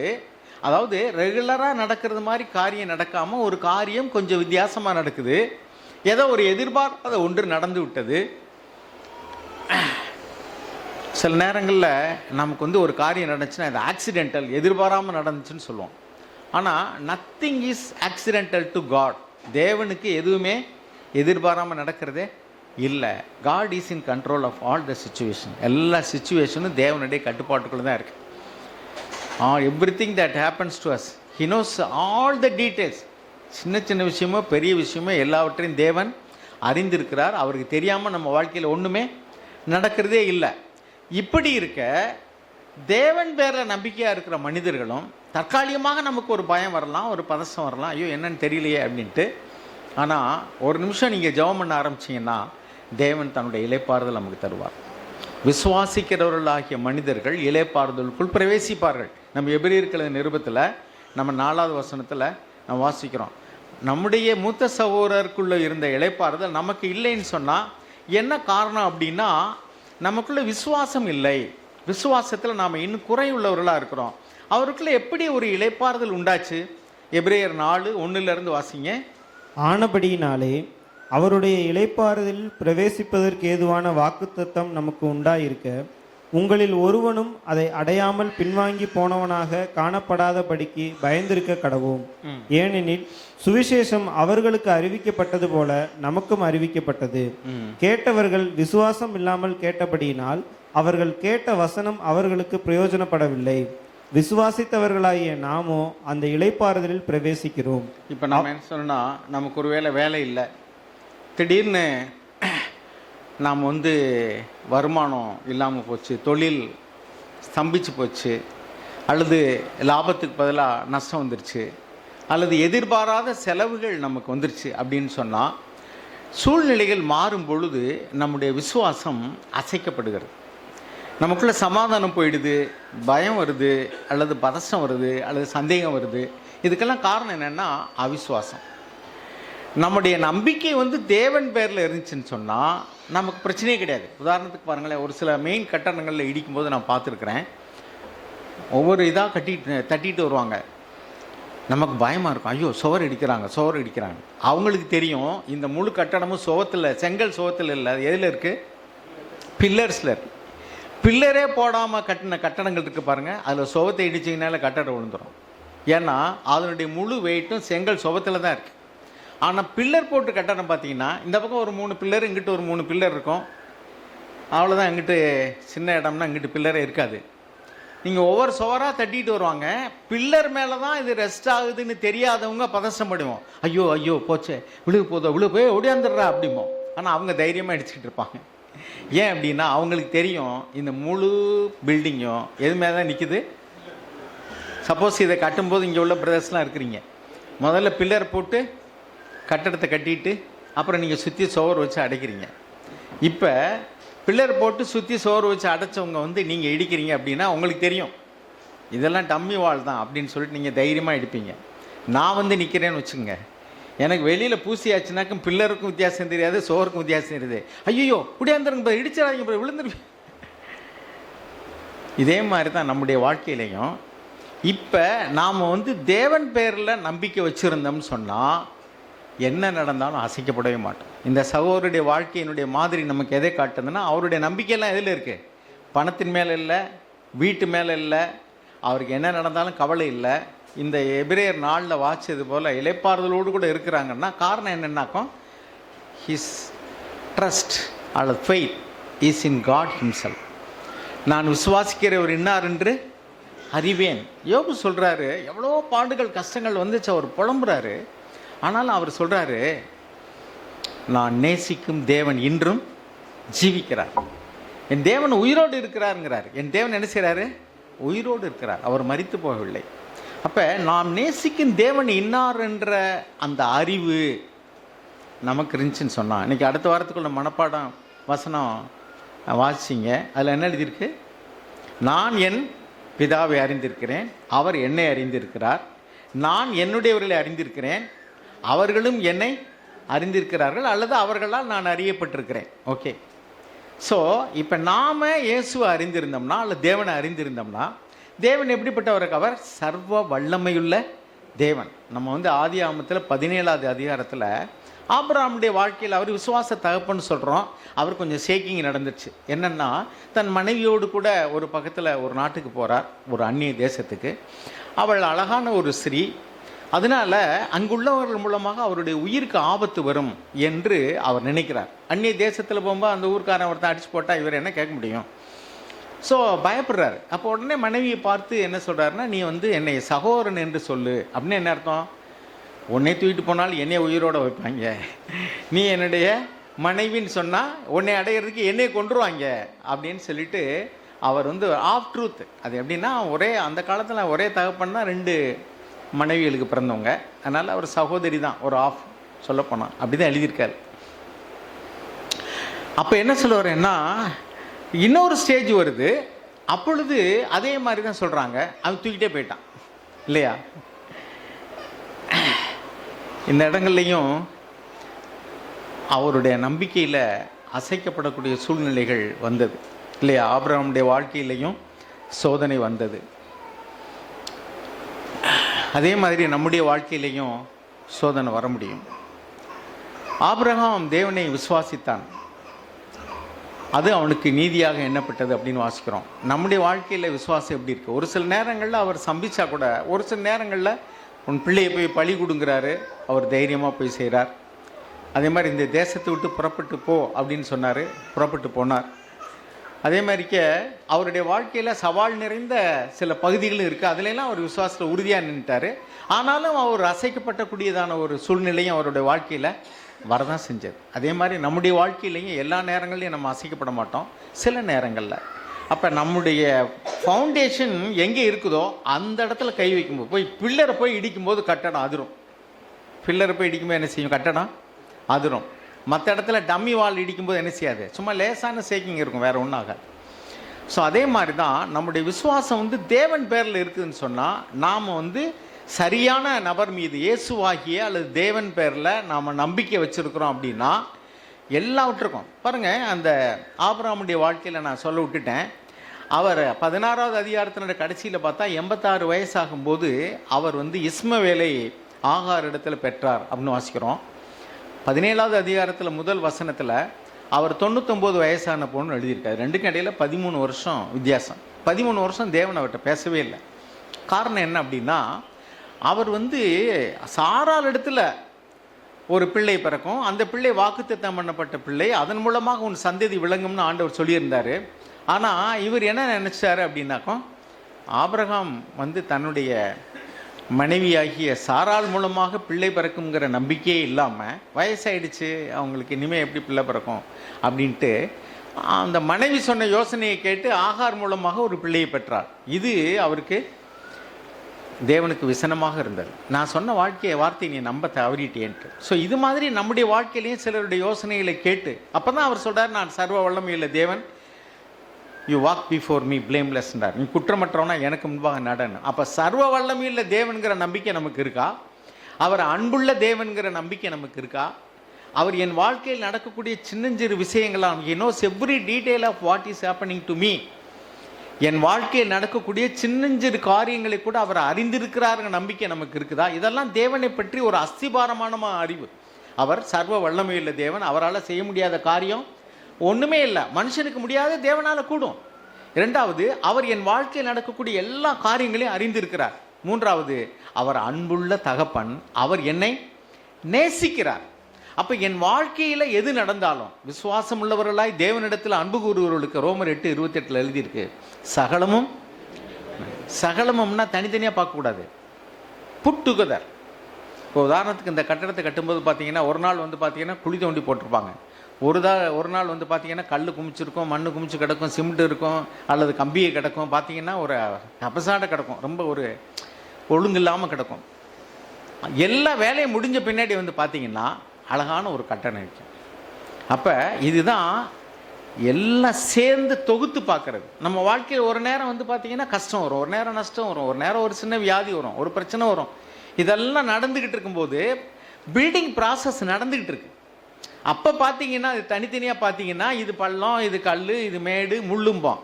Process all things put together அப்படின்னா எல்லாம் சேர்ந்து முடிஞ்ச பின்னாடி பார்த்தீங்கன்னா எவ்ரிதிங் எல்லாமே சகலமும் நன்மைக்கு ஏதுவாக தான் நடந்திருக்குன்னு சொல்லுவோம். இப்போ என் வாழ்க்கையில் நான் வீழ்ந்தது, எனக்கு வந்த நஷ்டம், எனக்கு வந்த கஷ்டம், எனக்கு வந்த சோதனைகள், எனக்கு வந்த பாடுகள் எல்லாமே நன்மைக்கு ஏதுவாக நடந்திருக்கு. எப்போ சொல்கிறோம்? ஃபைனலாக பையன் படிக்கும்போது வாத்தியார் கண்டிச்சா அவனுக்கு கோபமாக இருக்கும். ரொம்ப ஸ்ட்ரிக்டாக இருந்தால் கோபமாக பிடிக்கும். படின்னா பிடிக்காது. ஆனால் படித்து முடித்து நல்ல வேலைக்கு போன பின்னாடி சொல்லுவான், நல்ல பள்ளிக்கூடத்தில் என்னை படிக்க வச்சாங்க. எங்களுடைய பேரண்ட்ஸ் ரொம்ப ஸ்ட்ரிக்டாக இருந்தாங்க. எங்களோட ஸ்கூல் வந்து ரொம்ப டிசிப்ளினாக இருந்தது. நல்ல ஸ்கூல், அவன் பிள்ளையை கொண்டு அதில் சேர்க்கணுமா. ஆனால் படிக்கும்போது போய் கேட்டிங்கன்னா, ஐயோ இது என்ன பள்ளிக்கூடமா. சில பேர் சொல்லுவாங்க, நான் காலேஜுன்னு போனேங்க, அதுவும் இன்னும் பள்ளிக்கூடம் மாதிரி தான் என்னை நடத்துகிறாங்க. இப்போல்லாம் காலேஜ் அப்படி ஆகிப்போச்சு. ஏன்னா ஒவ்வொரு காலேஜில் என்னது நல்ல ரிசல்ட் வரணுங்கிறதுக்காக என்ன செய்கிறாங்கன்னா, காலேஜில் உள்ள லெக்சரர்ஸ்களையே இன்சார்ஜாக போட்டு ஒவ்வொரு ஸ்டூடெண்ட், இன்றைக்கி பையன் பள்ளிக்கூடத்துக்கு வரலன்னா வீட்டுக்கு ஃபோன் வந்துடும், உங்கள் பையன் இன்றைக்கி பள்ளிக்கூடத்துக்கு வரங்க, இன்றைக்கி காலேஜுக்கு வரலங்க. அந்த காலேஜுக்குலாம் காலேஜை கட்டடிச்சிட்டு போய் சினிமா பார்த்துட்டு ஊர் சுற்றிக்கு தெரிஞ்சுமா ஒன்றும் தெரியாது. வீட்டில் கடிதம் போட்டால் தான், ஃபோனே கிடையாது. இப்போ ஃபோன் இருக்கா, வீட்டுக்கு உடனே வந்துடுது. எங்கள் ஊரில் ஒரு பையன் என்ன பண்ணியிருக்கான்னா, அவன் அம்மாட்ட காசை வாங்கிட்டு அவன் வந்து காலேஜுக்கு போகிறோன்னு போயிட்டான். அம்மாவுக்கு தெரியாத அன்றைக்கி காலேஜ் இல்லைன்னு. அப்பா பார்த்துருக்காரு, மெசேஜ் வந்திருக்காருக்குன்னு காலேஜ் இன்றைக்கி லீவுன்னு மெசேஜ் வந்திருக்கு. வீட்டில் வந்து நீ எங்கே பையன்னு கேட்டிருக்காரு. அவன் காலேஜுக்கு போயிட்டான். நீ காலேஜ் லீவில் எதுக்கு போனா தெரியல. அது எனக்கு தெரியாதுங்க, அவன் வந்து பணம் கொடுங்க, நான் இன்றைக்கி காலேஜுக்கு போகணும்னா கொடுத்து விட்டேன். ஒரு நாள் காலேஜுக்கு போகிறோம்னு போயிட்டான். காலேஜ் உண்மையில் இருக்குது, ஆனால் இவன் காலேஜுக்கு போகல, வேறு எங்கேயோ போயிட்டான். இவருக்கு மெசேஜ் வந்து உங்கள் பையன் இன்றைக்கி ஆப்சென்ட்டுன்ட்டு. இப்போ பையங்க என்ன சொல்கிறாங்க, ஏன் காலேஜுன்னு போய் சேர்ந்தா அவன் பள்ளிக்கூடத்தோட மோசமாக இருக்கியா. எதுக்கு சொல்ல வரேன்னா, தேவன் வந்து இன்றைக்கி சகலமும் நன்மைக்கு ஏதோ நடத்துகிறாருன்னு அன்றைக்கி சொல்ல மாட்டான் பையன். எப்போ சொல்லுவான்? அந்த ஸ்ட்ரிக்டான பள்ளிக்கூடத்தில் அவன் வந்து குசும்பை அடக்கி சினிமாவுக்கு போகணுன்னு பையன் கூட நினச்சிருப்பான், போக முடியாது. ஊர் சுத்தம் நினச்சிருப்பான், முடியாது. இன்றைக்கி காலேஜ் இல்லை, வீட்டில் போய் சொல்லிவிட்டு காசு வாங்கிட்டு எங்கேயாவது போகலான்னா தான் முடியாது. இன்றைக்கி இப்போல்லாம் அவனுக்கு ரொம்ப புழுக்கமாக இருக்கும் உள்ளுக்குள்ளே, என்னடா வாழ்க்கை இதுன்ட்டு. ஆனால் பின்னாடி அதனால அவன் படித்து நேரத்தை வீணாக்காமல் நல்ல ஒரு வேலைக்கு போன பின்னாடி என்ன சொல்லுவான், அன்றைக்கி என்னை இப்படிலாம் நடத்துனது நல்லது. ஒரு தமிழ் கவிஞர் இப்படி எழுதியிருக்காரு, துள்ளி திரிகின்ற பருவத்திலே என்னை துடுக்க அடக்கி பள்ளிக்கு வைத்தில்லனே பாதகமாம் என் தந்தை அப்படின்னு. நான் துள்ளி திரிகிற பருவத்தில் எங்கள் அப்பா என்னை வந்து கண்டித்து என்னை பள்ளிக்கூடத்துக்கு போக சொல்லியிருந்தா இன்றைக்கி நான் லோட்மேனாக இருப்பேனா, நான் அந்த ஃபேனுக்கு அடியில் உட்காந்து வேலை பார்த்துக்கிட்டு இருப்பேனே. எங்கள் அப்பா அன்னைக்கு என்ன சொல்லியிருப்பான், நல்ல அப்பா. மற்ற பிள்ளைகள்லாம் வந்து பள்ளிக்கூடத்துக்கு போன உங்கள் அப்பா அடித்து பற்றியிருப்பாங்க. இவன் தெருவில் விளையாண்டுக்கிட்டு இருந்திருப்பான். இவங்க அப்பா வந்து பள்ளிக்கூடத்துக்கு போகலையாடா, நாளைக்கு போகிறப்பா, எனக்கு வயிற்று வலிக்குது, கால் வலிக்குது, கை வலிக்கலாம், சரிடா போடா அப்படின்னு போயிடுவாங்க. நல்ல அப்பான் இருப்பான். இன்றைக்கி என்ன சொல்கிறான், நல்ல அப்பாவா நார்ன அப்பாங்கிறான். அன்றைக்கே அவனை மாதிரி என்னையும் பள்ளிக்கூடத்துக்கு பற்றி விட்டுருந்தா அன்றைக்கி நான் எடுத்து படித்து நல்ல வேலையில் இருந்திருப்பேன். எங்கள் அப்பா பார்த்த வேலை என்னை விட்டுட்டாரு.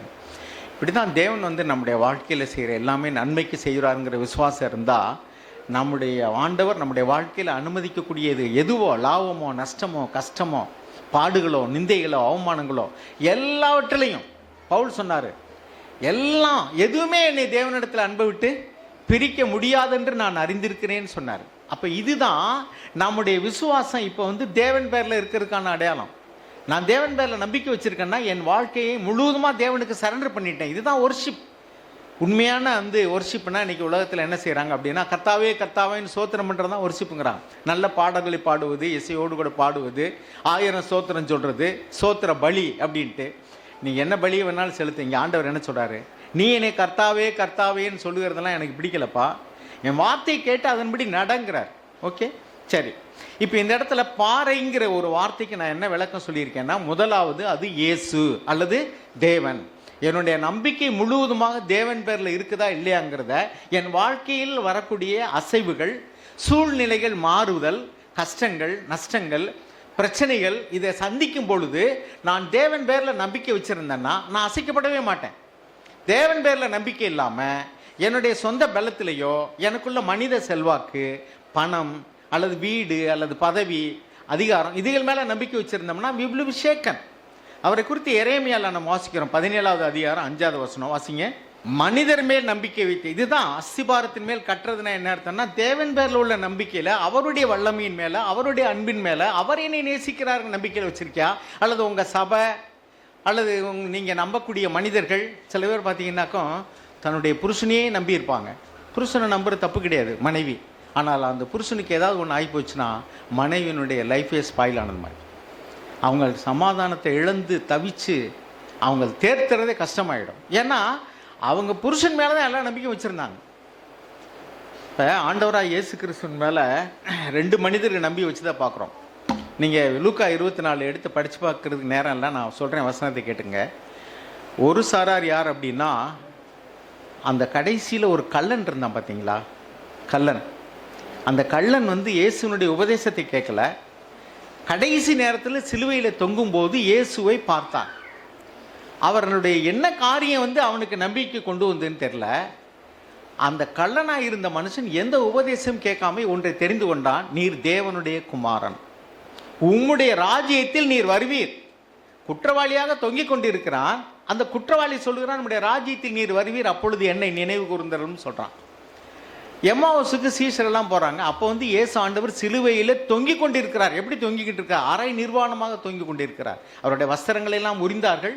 இடுப்பில் ஏதோ ஒரு துண்டோ துணியோ கட்டி விட்டாங்க. அவர் கள்ளர்களோடு கள்ளர்களாக சிலுவையிலே தொங்க விட்டார்கள்.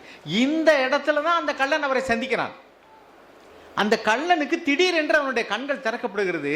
அவனுடைய நம்பிக்கை இயேசு தேவனுடைய குமாரன், அவர் கண்டிப்பாக ராஜாங்கத்தில் வருவார். ராஜ்யத்தில் வருவார்னு என்ன அர்த்தம்? அவர் அரசாளுகிறதற்கு ஒரு கூட்டமும் அவர்களுக்கு அவர் தலைவராகவும் இருப்பது தான் ராஜாங்கம், இல்லையா? ராஜ்யம்னு என்ன அர்த்தம்? ராஜா இல்லாமல் எங்கே ராஜ்யம் இருக்கும்? ராஜ்யம் இருந்தால் ராஜா இருப்பார், ராஜா இருந்தால் ராஜ்யம், இல்லையா? ஸோ நீர் உம்முடைய ராஜ்யத்தில் வரும்பொழுது அப்படின்னா, நீர் ஆளுகை செய்யக்கூடிய ஒரு வல்லமையான இடத்துக்கு வரும்பொழுது என்னை நினைவு கூர்ந்தருள்னு சொன்னான். இயேசுவை அந்த மற்ற நாட்களில் பார்க்காமலும் உபதேசத்தை கேட்காமலும் இருந்தவர். எம்மாவுஸ் சீஷர்களோடு கூட பேசிக்கொண்டு ஆண்டவர் போகிறார். யார் இவர்? உயிர்த்தெழுந்த ஆண்டவர். மரித்து விட்டார், உயிரோடு எழுந்து விட்டார். நல்லா ஞாபகம் வச்சுங்க. ஒருத்தர் மரிக்கும் போது பார்க்குறான், மரித்த பின்னாடி உயிரோடு எழுந்து எம்மாவுஸ் சீஷர்களோடு நடந்து போகிறார். நீங்கள் படித்து பாருங்கள், அதில் வேதத்தில் உங்களுக்கு தெரிஞ்சதான். சீஷர்கிட்ட பேசிக்கிட்டு போகும்போது அவன் கேட்குறாரு, என்ன நீங்கள் எல்லாரும் துக்கமாக இருக்கிறீங்க? என்ன தெரியாத ஆள் மாதிரி கேட்குறீரு? எருசலேமில் நடந்து உங்களுக்கு தெரியாதா? என்னங்க கேட்குறது யார்? ஆண்டவர் இயேசு. பதில் சொல்கிறது யார்? அவருடைய சீஷர்கள். அவங்க என்ன சொல்கிறாங்கன்னா, என்ன நீ தெரியாத மாதிரி கேட்குறீங்க, நடந்தே தெரியாதா? என்னங்க, அவரை தான் சிலுவையில் பிடிச்சி அடித்து கொண்டுட்டாங்களே, அரைஞ்சு கொண்டுட்டாங்க. அப்படியா? அவர் தான் எங்களையெல்லாம் ரட்சிப்பார்னு நம்பிக்கிட்டு இருந்தோம். என்ன சொல்கிறாங்க? அந்த வசனத்தை வேணா எடுங்க. லூக்கா எழுதின சுவிசேஷம் 24 அந்த இடத்த எம்மாவுஸ் சீஷர்களோடு கொண்டு ஆண்டவர் பேசிக்கிட்டு போனார்ல, 24 இல்லையா? 21. 21வது வசனம் வாசிங்க. அவரே இஸ்ரவேலை மீட்டு ரட்சிப்பவர் என்று நாங்கள் நம்பியிருந்தோம். இவைகள் சம்பவித்து இன்று 3 நாள் ஆகிறது. ஆனாலும் எங்கள் கூட்டத்தை சேர்ந்த சில ஸ்திரீகள் அதிகாலமே கல்லறையின் இடத்திற்கு போய் அவருடைய சரீரத்தை காணாமல் திரும்பி வந்து. போதும். இது நடக்கும்போது எப்போ நடந்துச்சு? ஆண்டவர் இயேசு மரித்து உயிரோடு எழுந்துட்டாரு. இப்போ எம்மாவுஸ் சீஷர்கள் என்ன சொல்கிறாங்க? அவர் தான் எங்களை ரட்சிப்பாருன்னு நம்பிக்கிட்டு இருந்தோம். அப்படின்னு என்ன அர்த்தம்? இப்போ எங்கள் நம்பிக்கையெல்லாம் போச்சு. நம்பிக்கையெல்லாம் போச்சு. அவர்கள் என்ன நம்பிக்கிட்டு இருந்தாங்கன்னா, இந்த பூமியிலேயே வந்து அவர் உயிரோடு இருந்து சண்டை போட்டு இஸ்ரவேல் ஜனங்களாகி எங்களுக்கு வந்து எங்களுடைய அந்த அடிமைத்தனத்திலிருந்து எங்களை விடுதலை ஆக்கிவார்னு நாங்கள் நம்பிக்கிட்டு இருந்தோம். ஏரோதி ராஜாவினுடைய அடிமைத்தனத்திலிருந்து அப்படின்னு நம்பிக்கிட்டு இருந்தோம். அவரை சாப்டர் க்ளோஸ் பண்ணிட்டாங்க, அடித்து சிலுவையில் இருந்து. எங்கள் நம்பிக்கையெல்லாம் போச்சுன்ட்டார். ஆனால் இது எப்போ நடந்தது? அவர் உயிர் தெளிந்து அவர்களோடு கூட பேசிகிட்டு இருக்கும்போது அவர் யாருன்னு தெரியல, அவர் சொன்ன வார்த்தையும் என்னன்னு தெரியல. அவர் ஆண்டவர் தேவனுடைய குமாரங்கிற விசுவாசமும் அவங்ககிட்ட இல்லை. விசுவாசம் இல்லாமல் நம்பிக்கை வைத்திருந்தபடினால அவர் மரித்த உடனே அவருடைய நம்பிக்கை எல்லாம் போய்விட்டது. ஆனால் இன்னொருவன் சிலுவையில் அவர் மரித்து கொண்டிருக்கும் போது பார்க்குறான். எப்படி பார்க்குறான்? உயிர் தெளிந்த ஆண்டவரை போல பார்க்கல, சும்மா ஒரு அரைகுறை துணியோட தொங்கிக்கிட்டு இருந்த ஒரு கல்லனை போல பார்த்தான். ஆனால் அவனுடைய இருதயத்தில் நீ ராஜ்யத்தில் வருவீர் என்று சொன்னார். அப்பொழுது ஆண்டவர் என்ன சொன்னார்? 25 வசனம் வாசிங்க. அப்பொழுது அவர் அவர்களை நோக்கி, தீர்க்கதரிசிகள் சொன்ன யாவையும் விசுவாசிக்கிறதற்கு புத்தி இல்லாத மந்த இருதயம் உள்ளவர்களே, கிறிஸ்து இவ்விதமாய் பாடுபடவும் தமது மகிமையில் பிரவேசிக்கவும் வேண்டியதில்லையா என்று சொல்லி, மோசே முதலிய சகல தீர்க்கதரிசிகளும் எழுதின வேத வாக்கியங்கள் எல்லாவற்றிலும் தம்மை குறித்து சொல்லியவைகளை அவர்களுக்கு விவரித்து காண்பித்தார். போதும். முட்டாள் பேசலாம். நம்ம பாஷையில் சொன்ன முட்டா பசங்களான்னு சொல்லணும். இல்லை, இங்கே என்ன எழுதியிருக்கு? ஃபூலிஷ் மென், மதியினர்கள். அங்கே என்ன எழுதியிருக்கு? என்ன வார்த்தை எழுதியிருக்கு? மதியினர்கள். ரொம்ப டீசெண்டாக எழுதியிருக்காங்க. மதினா அறிவுன்னு அர்த்தம், ஈனர்கள்னா இல்லைன்னு அர்த்தம், இல்லாதாங்க. மதியினர்கள் அப்படின்னா முட்டாள் இல்லைன்னு சொல்கிறதுக்கு பதிலாக அது நம்ம பிரபாகருடைய பாஷை. அதை விட்டுவிட்டு என்ன சொல்கிறாங்க? மதியினர்கள் கொஞ்சம் பாலிஷாக சொல்கிறாங்க, அவ்வளோதான். வார்த்தை தான். ஃபூல்னா முட்டாள்னு அர்த்தம். யூ ஃபூலிஷ் மென், இங்கிலீஷ் அப்படியே எழுதிருக்கு. O foolish men and slow of heart to believe in all that the prophets have spoken. தீர்க்கதரிசிகள் சொன்ன வார்த்தைகளை நம்பாத அளவுக்கு நீங்கள் இப்படி முட்டாளெல்லாம் இருக்கிறீங்கன்னு சொல்கிறாரு. அங்கே அஸ்திபாரத்துக்கு இன்னொரு காரியம் என்ன சொன்னோம்? இயேசுங்கிற அஸ்திபாரத்தை இப்போ நம்ம பார்த்துட்டோம். அவர் மேலே நம்பிக்கை இருந்தால் அசைக்கப்படவே மாட்டோம். என்ன நடந்தாலும் அசைக்கப்பட மாட்டோம். எல்லாவற்றுக்கும் தேவனை நம்பி இருப்போம். நீங்கள் நம்பி இருக்கிற மனிதர்கள் கைவிட்டாலும், உங்கள் பிள்ளைகளை படிக்க வச்சு வேலைக்கு போய் என் பிள்ளை என்னை காப்பாற்றுவான்னு நினைக்கிறீங்க, அவன் உங்களை காப்பாற்றலை, நீங்கள் அசைக்கப்பட மாட்டீங்க. என்ன? நான் நம்பி இருக்கும் தேவன் என்ன என்று அறிவேன். எல்லா மனிதர்களும் என்னை கைவிட்டாலும், தாய் கைவிட்டாலும், தகப்பன் கைவிட்டாலும், நான் உன்னை கைவிடுவதில்லை என்று தேவன் சொல்லியிருக்கிறார். ஆனபடினால என் மகன் கைவிட்டாலும் சரி, என் கணவர் கைவிட்டாலும் சரி, நான் நம்பி இருக்கக்கூடிய சொத்து சொகம் எல்லாமே போனாலும் சரி, நான் நம்பி இருக்கும் தேவன் என்னார் என்று அறிவேன். அவர் எனக்கு என்ன செய்வார்? என்னை கைவிடவே மாட்டார். அப்போ அவங்க அசைக்கப்பட மாட்டாங்க. கொஞ்சம் ஒரு லிட்டில் ஷேக் வரலாம், ஆனால் நிரந்தரமான பாதிப்பு அவங்களுக்குள்ள இருக்கவே இருக்காது. ஏன்னா நான் நம்பி இருக்கும் தேவன் என்னார் என்று அறிவேன். அவர் என்னை நேசிக்கிறவர், அவர் என்னை கைவிட மாட்டார். வேலை போகலாம், பேங்க் அக்கௌண்ட்டில் பணம் இல்லாமல் போகலாம், அல்லது வீடு திருடு போகலாம், அல்லது ஏதாவது பிரச்சனைகள் வரலாம், ஆனாலும் உங்கள் இருதயம் நொறுங்காது. என்றால் உங்கள் நம்பிக்கை தேவன் மேலே இருக்குது. இதுதான் அஸ்திபாரம். இயேசுவின் மேலே அஸ்திபாரம் போட்டு கட்டடம் கட்டுறது. உங்களுடைய விசுவாச வாழ்க்கையில் நீங்கள் போக மாட்டீங்க, பின்மாறி போக மாட்டீங்க. இன்னொன்று என்ன? அவருடைய உபதேசம். இங்கே ஆண்டவர் என்ன சொல்கிறாருன்னா, நீங்கள் உபதேசத்தை எல்லாம் கேட்டீங்களப்பா, தீர்க்கதரிசிகளால் என்னையை பற்றி தானே சொல்லியிருக்கிறாங்க, அதெல்லாம் நம்பிக்கையே இல்லையா உங்களுக்கு? முட்டாளல்ல நீங்கள் அப்படின்னு அவர் எடுத்து மறுபடியும் விளக்கமாக எல்லாத்தையும் சொல்லிக்கிட்டு வர்றார். இன்னொரு இடத்த பார்ப்போம். 1 கொரிந்தியர் 10வது அதிகாரம் 4வது வசனம் வாசிங்க. அப்போஸ்தலனாகிய பவுல் அங்கேயும் ஒரு கட்டுறதை பற்றி பேசுகிறார். ராக். 1 கொரிந்தியர் 10:4 வாசிங்க. எல்லாரும் ஒரே ஞானபானத்தை குடித்தார்கள். எப்படி எனில் அவர்களோடே கூட சென்ற ஞான கண்மலையின் தண்ணீரை குடித்தார்கள். அந்த கண்மலை கிறிஸ்துவே. அப்படி இருந்தும் பாருங்க, மேல இருந்து வாசிங்க. இப்படி இருக்க சகோதரரே, நீங்கள் எவைகளை அறிய வேண்டுமென்று இருக்கிறேன் என்றால், நம்முடைய பிதாக்கள் எல்லாரும் மேகத்துக்கு கீழாய் இருந்தார்கள், எல்லாரும் சமுத்திரத்தின் வழியாய் நடந்து வந்தார்கள், எல்லாரும் மோசைக்குள்ளாக மேகத்தினாலும் சமுத்திரத்தினாலும் ஞானஸ்நானம் பண்ணப்பட்டார்கள். மேகத்தினால ஞானஸ்நானங்கிறது பரிசுத்த ஆவியினுடைய அபிஷேகத்துக்கு ஒப்பா இருக்கு. தண்ணீர்னால் ஞானஸ்நானத்துக்கு ஒப்பாக அவர்கள் செங்கடலை கடந்தது இருக்கிறது.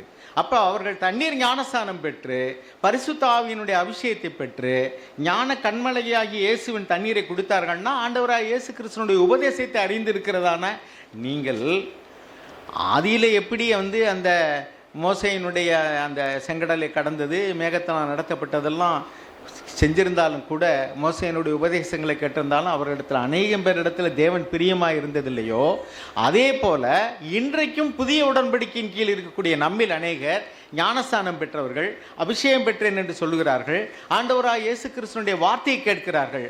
ஆனாலும் அநேகரிடத்தில் தேவன் பிரியமாக இருந்ததில்லை. சரி, பிரியமா இருந்ததில்லை.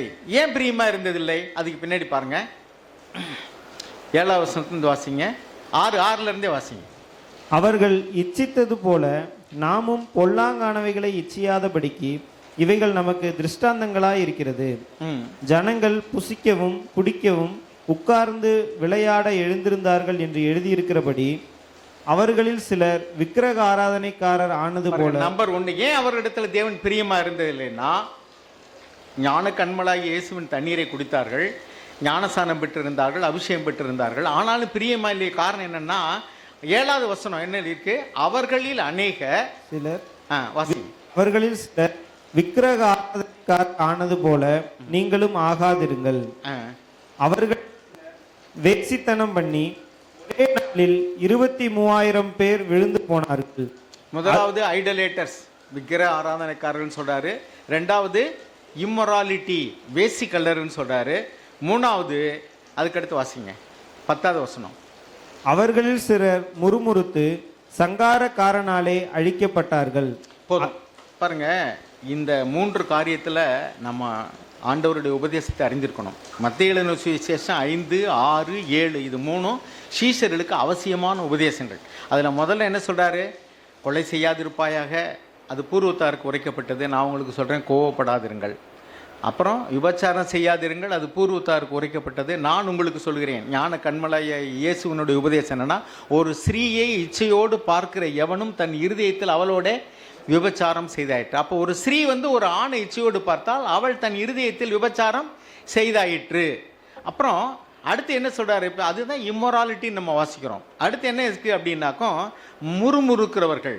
யாருக்கு எதிராக முறுமுறுத்தார்கள்? தேவன் பேரிலே முறுமுறுத்தார்கள். இந்த 3 காரியங்களும் தேவனுக்கு அவர்கள் மேலே ஒரு பிரியமில்லாமல் போக பண்ணியது. தேவன் இப்போ நம்முடைய வாழ்க்கையில் நம்ம நல்ல லாபத்தை எதிர்பார்க்குறோம், நஷ்டம் வருது. எதிர்பாராத கஷ்டம் வருது, நமக்குள்ள முறுமுறுக்கணும். என்ன ஆண்டவரே, எதனால இப்படி பண்றோம்? தேவன் நம்முடைய வாழ்க்கையில் ஏதோ ஒன்று பண்ணிட்டு இருக்காரு, ஆனால் அது நமக்கு தெரியல.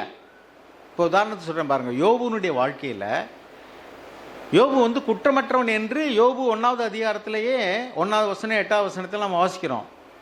அவன் குற்றமற்றவன் தான். ஆனால் சாத்தான் தேவனிடத்தில் அவனை குறித்து வாக்குவாதம் பண்ணி, தேவன் அவரை குறித்து சாட்சி கொடுக்கிறார். நீதிமான், உத்தமன், சன்மார்க்கன், தேவனுக்கு பயந்து பொல்லாப்புக்கு விலகுகிறவன் சாட்சி கொடுத்தவொன்னா, அவன் விருதாவாக இதை செய்கிறான். நீர் அவனை சுற்றி வேலி அடைத்து, அவன் குடும்பத்தை சுற்றி வேலி அடைத்து, அவனுக்கு உண்டான எல்லாவற்றையும் சுற்றி வேலி அடைத்து நல்லா ஆசீர்வதித்து வச்சிருக்கிற, அவனுக்கு சம்பத்துக்கு ஒரு குறைவும் கிடையாது. அவன் தேவன் சொல்கிறதுல என்ன பெரிய காரியம் இருக்குது? நம்மளும் சொல்லிடுவோம். எங்கே அவனை நீங்கள் தொட்டு பாருங்கள், அவனுக்கு ஒரு வியாதியை கொடுங்க பார்ப்போம், ஒரு பிரச்சனையை கொடுங்க பார்ப்போம். இதுதான் நம்முடைய வாழ்க்கையிலையும் நடக்கும் பொழுது நாம் எல்லாரும் ஷேக் ஆகிடுறோம். அந்த யோபுனுடைய வாழ்க்கையில் சாத்தான் இந்த பேசுனது சம்பாதிச்சதெல்லாம் யோபுக்கு தெரியாது. நமக்கு தெரியும், இங்கே எழுதி இருக்கிறனால நம்ம கதையினுடைய துவக்கமும் தெரியும், முடிவும் தெரியும். அதனால யோபு இப்படி பண்ணிட்டாருன்னு சொல்லுவோம். நம்ம அவனுக்கு எதுவுமே தெரியாது. உங்கள் வாழ்க்கையில் வியாதி வர்றது ஏன்னு உங்களுக்கு தெரியாது. அந்த கதையாக பின்னாடி எழுதினோம்னா எல்லாம் தெரியும். சாத்தான் இப்படி போனால், இப்படி சோதிச்சான். அல்லது தேவன் உங்களுக்கு, நீங்கள் பவுல் சொன்னார்ல, உன் பலகீனத்தில் என் பலன் விளங்கும். எதுக்காக அப்படின்னா, எனக்கு கொடுக்கப்பட்ட வெளிப்பாட்டில் நிமித்தம் நான் என்னை உயர்த்தாதபடிக்கு, நான் பெருமையில் விழுந்து போகாதபடிக்கு தேவன் என்னை குற்றதுக்கு சாத்தானுடைய முள்ள போல ஒரு வியாதி எனக்கு கொடுத்தார். அது எனக்கு நல்லது என்று நான் உணர்ந்த உடனே என் பலகீனத்திலேயே நான் தேவனிடத்தில் சந்தோஷமாக இருக்கிறேன், மேன்மை பாராட்டுறேன். ஏன்னா அது எனக்கு பாதுகாப்பாக கொடுக்கப்பட்டதான ஒரு கிருபை. நான் பெருமையில் விழுந்து போகாதபடிக்கு எனக்கு ஒரு முள்ளை கொடுத்து, அல்லது ஒரு வியாதியை கொடுத்து, ஒரு சிக்ஷையை கொடுத்து, நான் எப்பொழுதும் தேவன் பேரில் விசுவாசமாக இருக்கவும், பெருமையில் விழுந்து போகாதபடிக்கு தேவன் பண்ணினாரு அப்படின்னு அவர் அதை உணர்ந்து கொண்டார். நமக்கு அநேக நேரங்களில் நமக்கு தெரியல. அதனால யோபுனுடைய வாழ்க்கையில் அவருக்கு தெரியல. அவருடைய ப்ராப்ளம் என்னன்னா, why this pain, why this suffering, ஏன் எனக்கு இந்த வலி, ஏன் எனக்கு இந்த வேதனை. அவன் சன்மார்க்கன், தேவனே அவனுக்கு சாட்சி கொடுக்குறார் நல்லவன். நம்ம வாழ்க்கையில அதே மாதிரிக்கே நம்ம வெளிப்படையாக எந்த பாவமும் செய்யலை. இப்போ நமக்கு சோதனை வரும்போது என்ன நம்முடைய இருதயத்தில் வருதுனாக்கும், எனக்கு ஏன் இந்த சோதனை, நான் என்ன தப்பு பண்ணேன், நான் பொய் சொல்லலை, நான் திருடலை, நான் விபச்சாரம் பண்ணல, வேசித்தனம் பண்ணல, விக்கிர ஆராதனை பண்ணலை, அவங்கள போல நான் இல்லை, அப்போ எனக்கு ஏன் இந்த வியாதி. துன்மார்க்கன் நல்லா இருக்கிறான், சங்கீதம் 73 வாசிங்கன்னா அவன் நல்லா இருக்கிறான். தப்பு பண்ணுறவன், லஞ்சம் வாங்குறவன், திருடுறவன், ஏமாத்துறவன், கொள்ளையடிக்கிறவன் அவன் நல்லா இருக்கிறான், நாளுக்கு நாள் மேன்மையாக போயிட்டு இருப்பான். அவன் விரும்பின இடத்துல பிள்ளைகளை படிக்க வைப்பான். அவன் கட்டணங்களை கட்டுறான், சொத்தை வாங்குறான், கார் வாங்குறான், பங்களா வாங்குறான். அவன் விரும்பின இடத்துக்கு வைத்தியம் பார்ப்பான், விரும்பினமா உல்லாசமாக டூர் போவான். அவன் நல்லா இருக்கிறான். நான் பொய் சொல்லக்கூடாது, திருடக்கூடாது, வேசித்தனம் பண்ணக்கூடாது, விபச்சாரம் பண்ணக்கூடாது, அதை செய்யக்கூடாது, இதை செய்யக்கூடாது, நான் வாழ்கிறேன். எனக்கு ஏன் அப்படி கேள்வி எழும்புது. பொழுது தேவன் இல்லையா, கடவுளுக்கு கண் இல்லையா, எனக்கு ஏன் இப்படி நடக்குது? இதுதான் மர்மரிங்க. அப்படியே இஸ்ரவேல் ஜனங்கள் சொல்கிறாங்க, ஐயா நாங்கள் அங்கே அடிமைத்தனத்தில் இருந்தாலாவது எங்களுக்கு கொமட்டிக்காய் கிடச்சிது, வெள்ளைப்பூண்டு கிடச்சிது, வெங்காயம் கிடச்சிது, சாப்பாடு கிடச்சிது, நாங்கள் விரும்பினா கறி சாப்பிடலாம். வனாந்திரத்தில் கூட்டிகிட்டு தண்ணி கூட கிடைக்க மாட்டேங்குது, பாவியில் எங்களை கொள்றதுக்காக கூட்டிகிட்டு வந்தீங்கன்னு கேட்குறாங்க. இதுதான் முறுமுறு. அவர் என்ன சொல்கிறாரு? மோசே போய் தேவன்கிட்ட விழுகிறாரு. நானா சொன்னேன், இந்த ஜனங்களை நானா பெற்றேன், என்னை கூட்டிகிட்டு போன்னு சொன்னி கூட்டிகிட்டு வந்தேன், எல்லாரும் என்னை கல்லறி வாங்கி போல இருக்கேன், இப்படி ஒரு நிலைமைக்கு என்னை ஆளாக்கிட்டீங்கன்னு அவர் போய் மோசை விழுந்து கிடக்கிறார். அவர் முறுமுறுக்கலை, தேவன்கிட்ட கேட்குறாரு, என்ன மாதிரி செய்யுங்க அப்படி. ஆக தேவனுக்கு விரோதமாக அவர் செய்த பாவம் என்ன? விக்கிரக ஆராதனை, வேசித்தனம், அடுத்து என்ன? முறுமுறுப்பு. இந்த காரியத்தினால தேவன் அவரிடத்தில் பிரியமா இல்லை. இந்த காரியங்கள் ஏன் நடந்தது அப்படின்னா அவர்களை சோதிக்கும்படிக்கு. அவர்கள் எத்தனை பேர் விசுவாசமா இருக்காங்க? பிள்ளைகளுக்கு பரீட்சை என்ன பிடிக்காது? எத்தனை பிள்ளைகளுக்கு பரீட்சை பிடிக்கும்? 8ஆம் கிளாஸ் வரைக்கும் பரீட்சை இல்லை, இல்லாட்டி வாத்தியாரே பரீட்சை எழுதி பாஸ் போட்டுருவார். ஊரறிந்த உண்மை. என்ன ஃபெயில் ஆக்கக்கூடாது. வாத்தியாரு பாடு ரொம்ப திண்டாட்டம். அவங்க எழுத கேட்டு பரீட்சை எழுதணும், இல்லாட்டி யாராவது எழுத சொல்லணும். ஏன்னா பாஸ் ஃபெயிலாக போடக்கூடாதுன்ட்டாங்க. 9ஆவதுல பரீட்சை வரும்போது அந்த பிள்ளைகளுக்கு ரொம்ப கஷ்டமாக இருக்குது. அது சோதனை மட்டும் இல்லை, வேதனையாகவும் இருக்குது இல்லையா? பரீட்சைங்கிறது நமக்கு யாருமே விரும்பாத ஒன்று தான். ஆனால் பரீட்சை வந்தால் தான் நம்ம படிப்போம், நம்முடைய நிலைமை என்னங்கிறது நமக்கு தெரிய வருது. ஸோ உன் உள்ளத்தில் இருப்பதை நீ அறியும்படிக்கு தான் நான் உன்னை இப்படி வனாந்தரத்தில் நடத்தி வந்தேன்னு உபாகம் 8ஆம் அதிகாரத்தில் எழுதியிருக்கு. 40 வருஷம் உன்னை நான் வனாந்தரத்தில் ஏன் நடத்தி வந்தேன்? இந்த ஜனங்களை ஏன் தேவன் அப்படியெல்லாம் பாடுகள் கஷ்டங்களுக்குள்ளாக அவர் நடத்தினார்? உன் உள்ளத்தில் என்ன இருக்குங்கிறத நீ அறியும்படிக்கு. உபாகம் 8ஆவது அதிகாரம் பாருங்க. இப்போ எப்படி யோபுக்கு சாத்தான் தான் இந்த சோதனைக்கெல்லாம் காரணம்னு தெரியாதனால அவன் ஆண்டவரே ஏன் எனக்கு இப்படி நடக்குது அப்படின்னு முறுமுறுத்தானோ, அதே மாதிரிக்க இந்த ஜனங்களுடைய வாழ்க்கையில் ஏன் இப்படி நடக்குதுன்னு அவங்களுக்கு தெரியல. ஆனால் தேவன் ஏன் இப்படி நடத்தினார்? உபாகம் 8ஆவது அதிகாரம் உங்களுக்கு தெரியும்ல, வாசிங்க. 8ஆவது அதிகாரத்தில் 2வது வசனமா? ஆமாம், வாசிங்க. உன் தேவனாகிய கர்த்தர் உன்னை சிறுமைப்படுத்தும்படிக்கும் தம்முடைய கட்டளைகளை நீ கைக்கொள்வாயோ கைக்கொள்ள மாட்டாயோ என்று அவர் உன்னை சோதித்து உன் இருதயத்தில் உள்ளதை நீ அறியும்படிக்கும். உன் இருதயத்தில் உள்ளதை நீ அறியும்படிக்கும். அப்படி வாசிங்க. உன் இருதயத்தில் உள்ளதை நீ அறியும்படிக்கும். உன் உள்ளத்துல என்ன இருக்குன்னு எனக்கு தெரியும்பா, உனக்கு தெரியல. உன் நிலைமை என்ன? நீ கணக்கு புக்கு படிக்கும் போதெல்லாம் 100க்கு 100 வாங்கிடுவேன்னு போவ, கணக்கை போட்டு பார்க்க மாட்டேன். அங்கே போய் பரீட்சை வைக்கும் போது தான் இந்த இடத்துல ப்ளஸ் போடுறதா மைனஸ் போடுறதான்னு தெரியலையே அப்படின்னு விட்டுட்டு வருவேன். அதனால உன் உள்ளத்தில் என்ன இருக்குன்னு எனக்கு தெரியும், உன் நிலைமை என்ன எனக்கு தெரியும். அதை நீ அறியும்படிக்கு தான் நான் இப்படி சோதனைக்குள்ள கொண்டு வர்றேன். நீ சொல்ற நான் விசுவாசிக்கிறேன்னு, ஆனால் நீ என் மேலே நம்பிக்கை வைக்கல. உனக்கு நான் தந்த ஆசீர்வாதத்தின் மேலே நம்பிக்கை வச்சிருக்க. உனக்கு வேலையின் மேலே, உனக்குள்ள பேங்க் அக்கௌண்ட் மேலே, உனக்கு இருக்கிற நிலம் புலம், உன் பிள்ளைகள், என்னுடைய சொந்தக்காரங்க, சில பேருக்கு சர்ச்சின் மேலே நம்பிக்கை. சபையில் உள்ள பிரதர்ஸ் எல்லாம் பார்த்துக்கிடுவாங்க. அதை நீ அறியணும். உன் நம்பிக்கை என் மேலே இல்லை, உன்னுடைய அஸ்திபாரம் பாறையின் மேலே இல்லை, அது வதி சகதி அது மேலே இருக்குங்கிறத தெரியும்படிக்கு தான் நான் இந்த சோதனை அனுமதிக்கிறேன். ஆனால் தெரியாதனால என்ன பண்ணுறாங்க? முறுமுறுக்கிறாங்க. நம்ம வாழ்க்கையிலையும் ஏன் இப்படி நடக்குதுன்னு தெரியாதனால அநேக நேரத்தில் நாம் முறுமுறுப்போம். தேவன் என்ன சொல்கிறார்? உன் நம்பிக்கை என் மேலே இருந்தால் இப்போ நீ அசைக்கப்பட மாட்டாய். உன் நம்பிக்கை பணத்தின் மேலே இருந்தது, உனக்கு இருக்கிற செல்வத்தின் மேலே இருந்தது, சொத்தின் மேலே இருந்தது. நம்ம இப்போ இங்கேருந்து மதுரைக்கு போகணும். கார் இருக்குது, நல்ல கண்ட்ரோலாக இருக்குது, டீசல் இருக்குது, பெட்ரோல் இருக்குது, எனக்கு வண்டி ஓட்ட தெரியும், 1 மணி நேரத்தில் வந்துடுவோம் பிரதர்ம்போம். தேவன் இடையில வண்டி ரிப்பேர் ஆகி நிற்கிற மாதிரி செய்வார். இல்லாட்டி ஏதாவது ஒரு ஊர்வலம் போகும் வண்டியை நிறுத்திடுவான். இல்லாட்டி ஏதாவது ஒரு இடத்துல ஏதாவது ஒரு ப்ராப்ளம். ஐயோ என்னடா ஏப்பா 1 மணி நேரத்தில் நீ போகிறோம்னா வண்டி இருக்குது, உனக்கு ஓட்ட தெரியும், உனக்கு நல்லா வண்டி ஓட்ட தெரியும், பெட்ரோல் இருக்குது, எல்லாம் இருக்குது, ஏப்பா போக முடியலன்னு கேட்டால் அப்போ தான் ஆண்டவரே நீங்கள் எனக்கு உதவி செய்யலைன்னா என்ன செய்ய முடியாது? முடியாது. எனக்கு எல்லாமே இருக்கலாம், ஆனாலும் கூட அதுக்கு தான் யாக்கோபு சொன்னார், நானும் உயிரோடு இருந்தால் தேவன் கர்த்தருக்கு சித்தமானால் தேவன் எனக்கு உதவி செஞ்சால் நான் போயிடுவேன். இப்படி சொல்லு, என்னால் முடியும்னு சொல்லாத.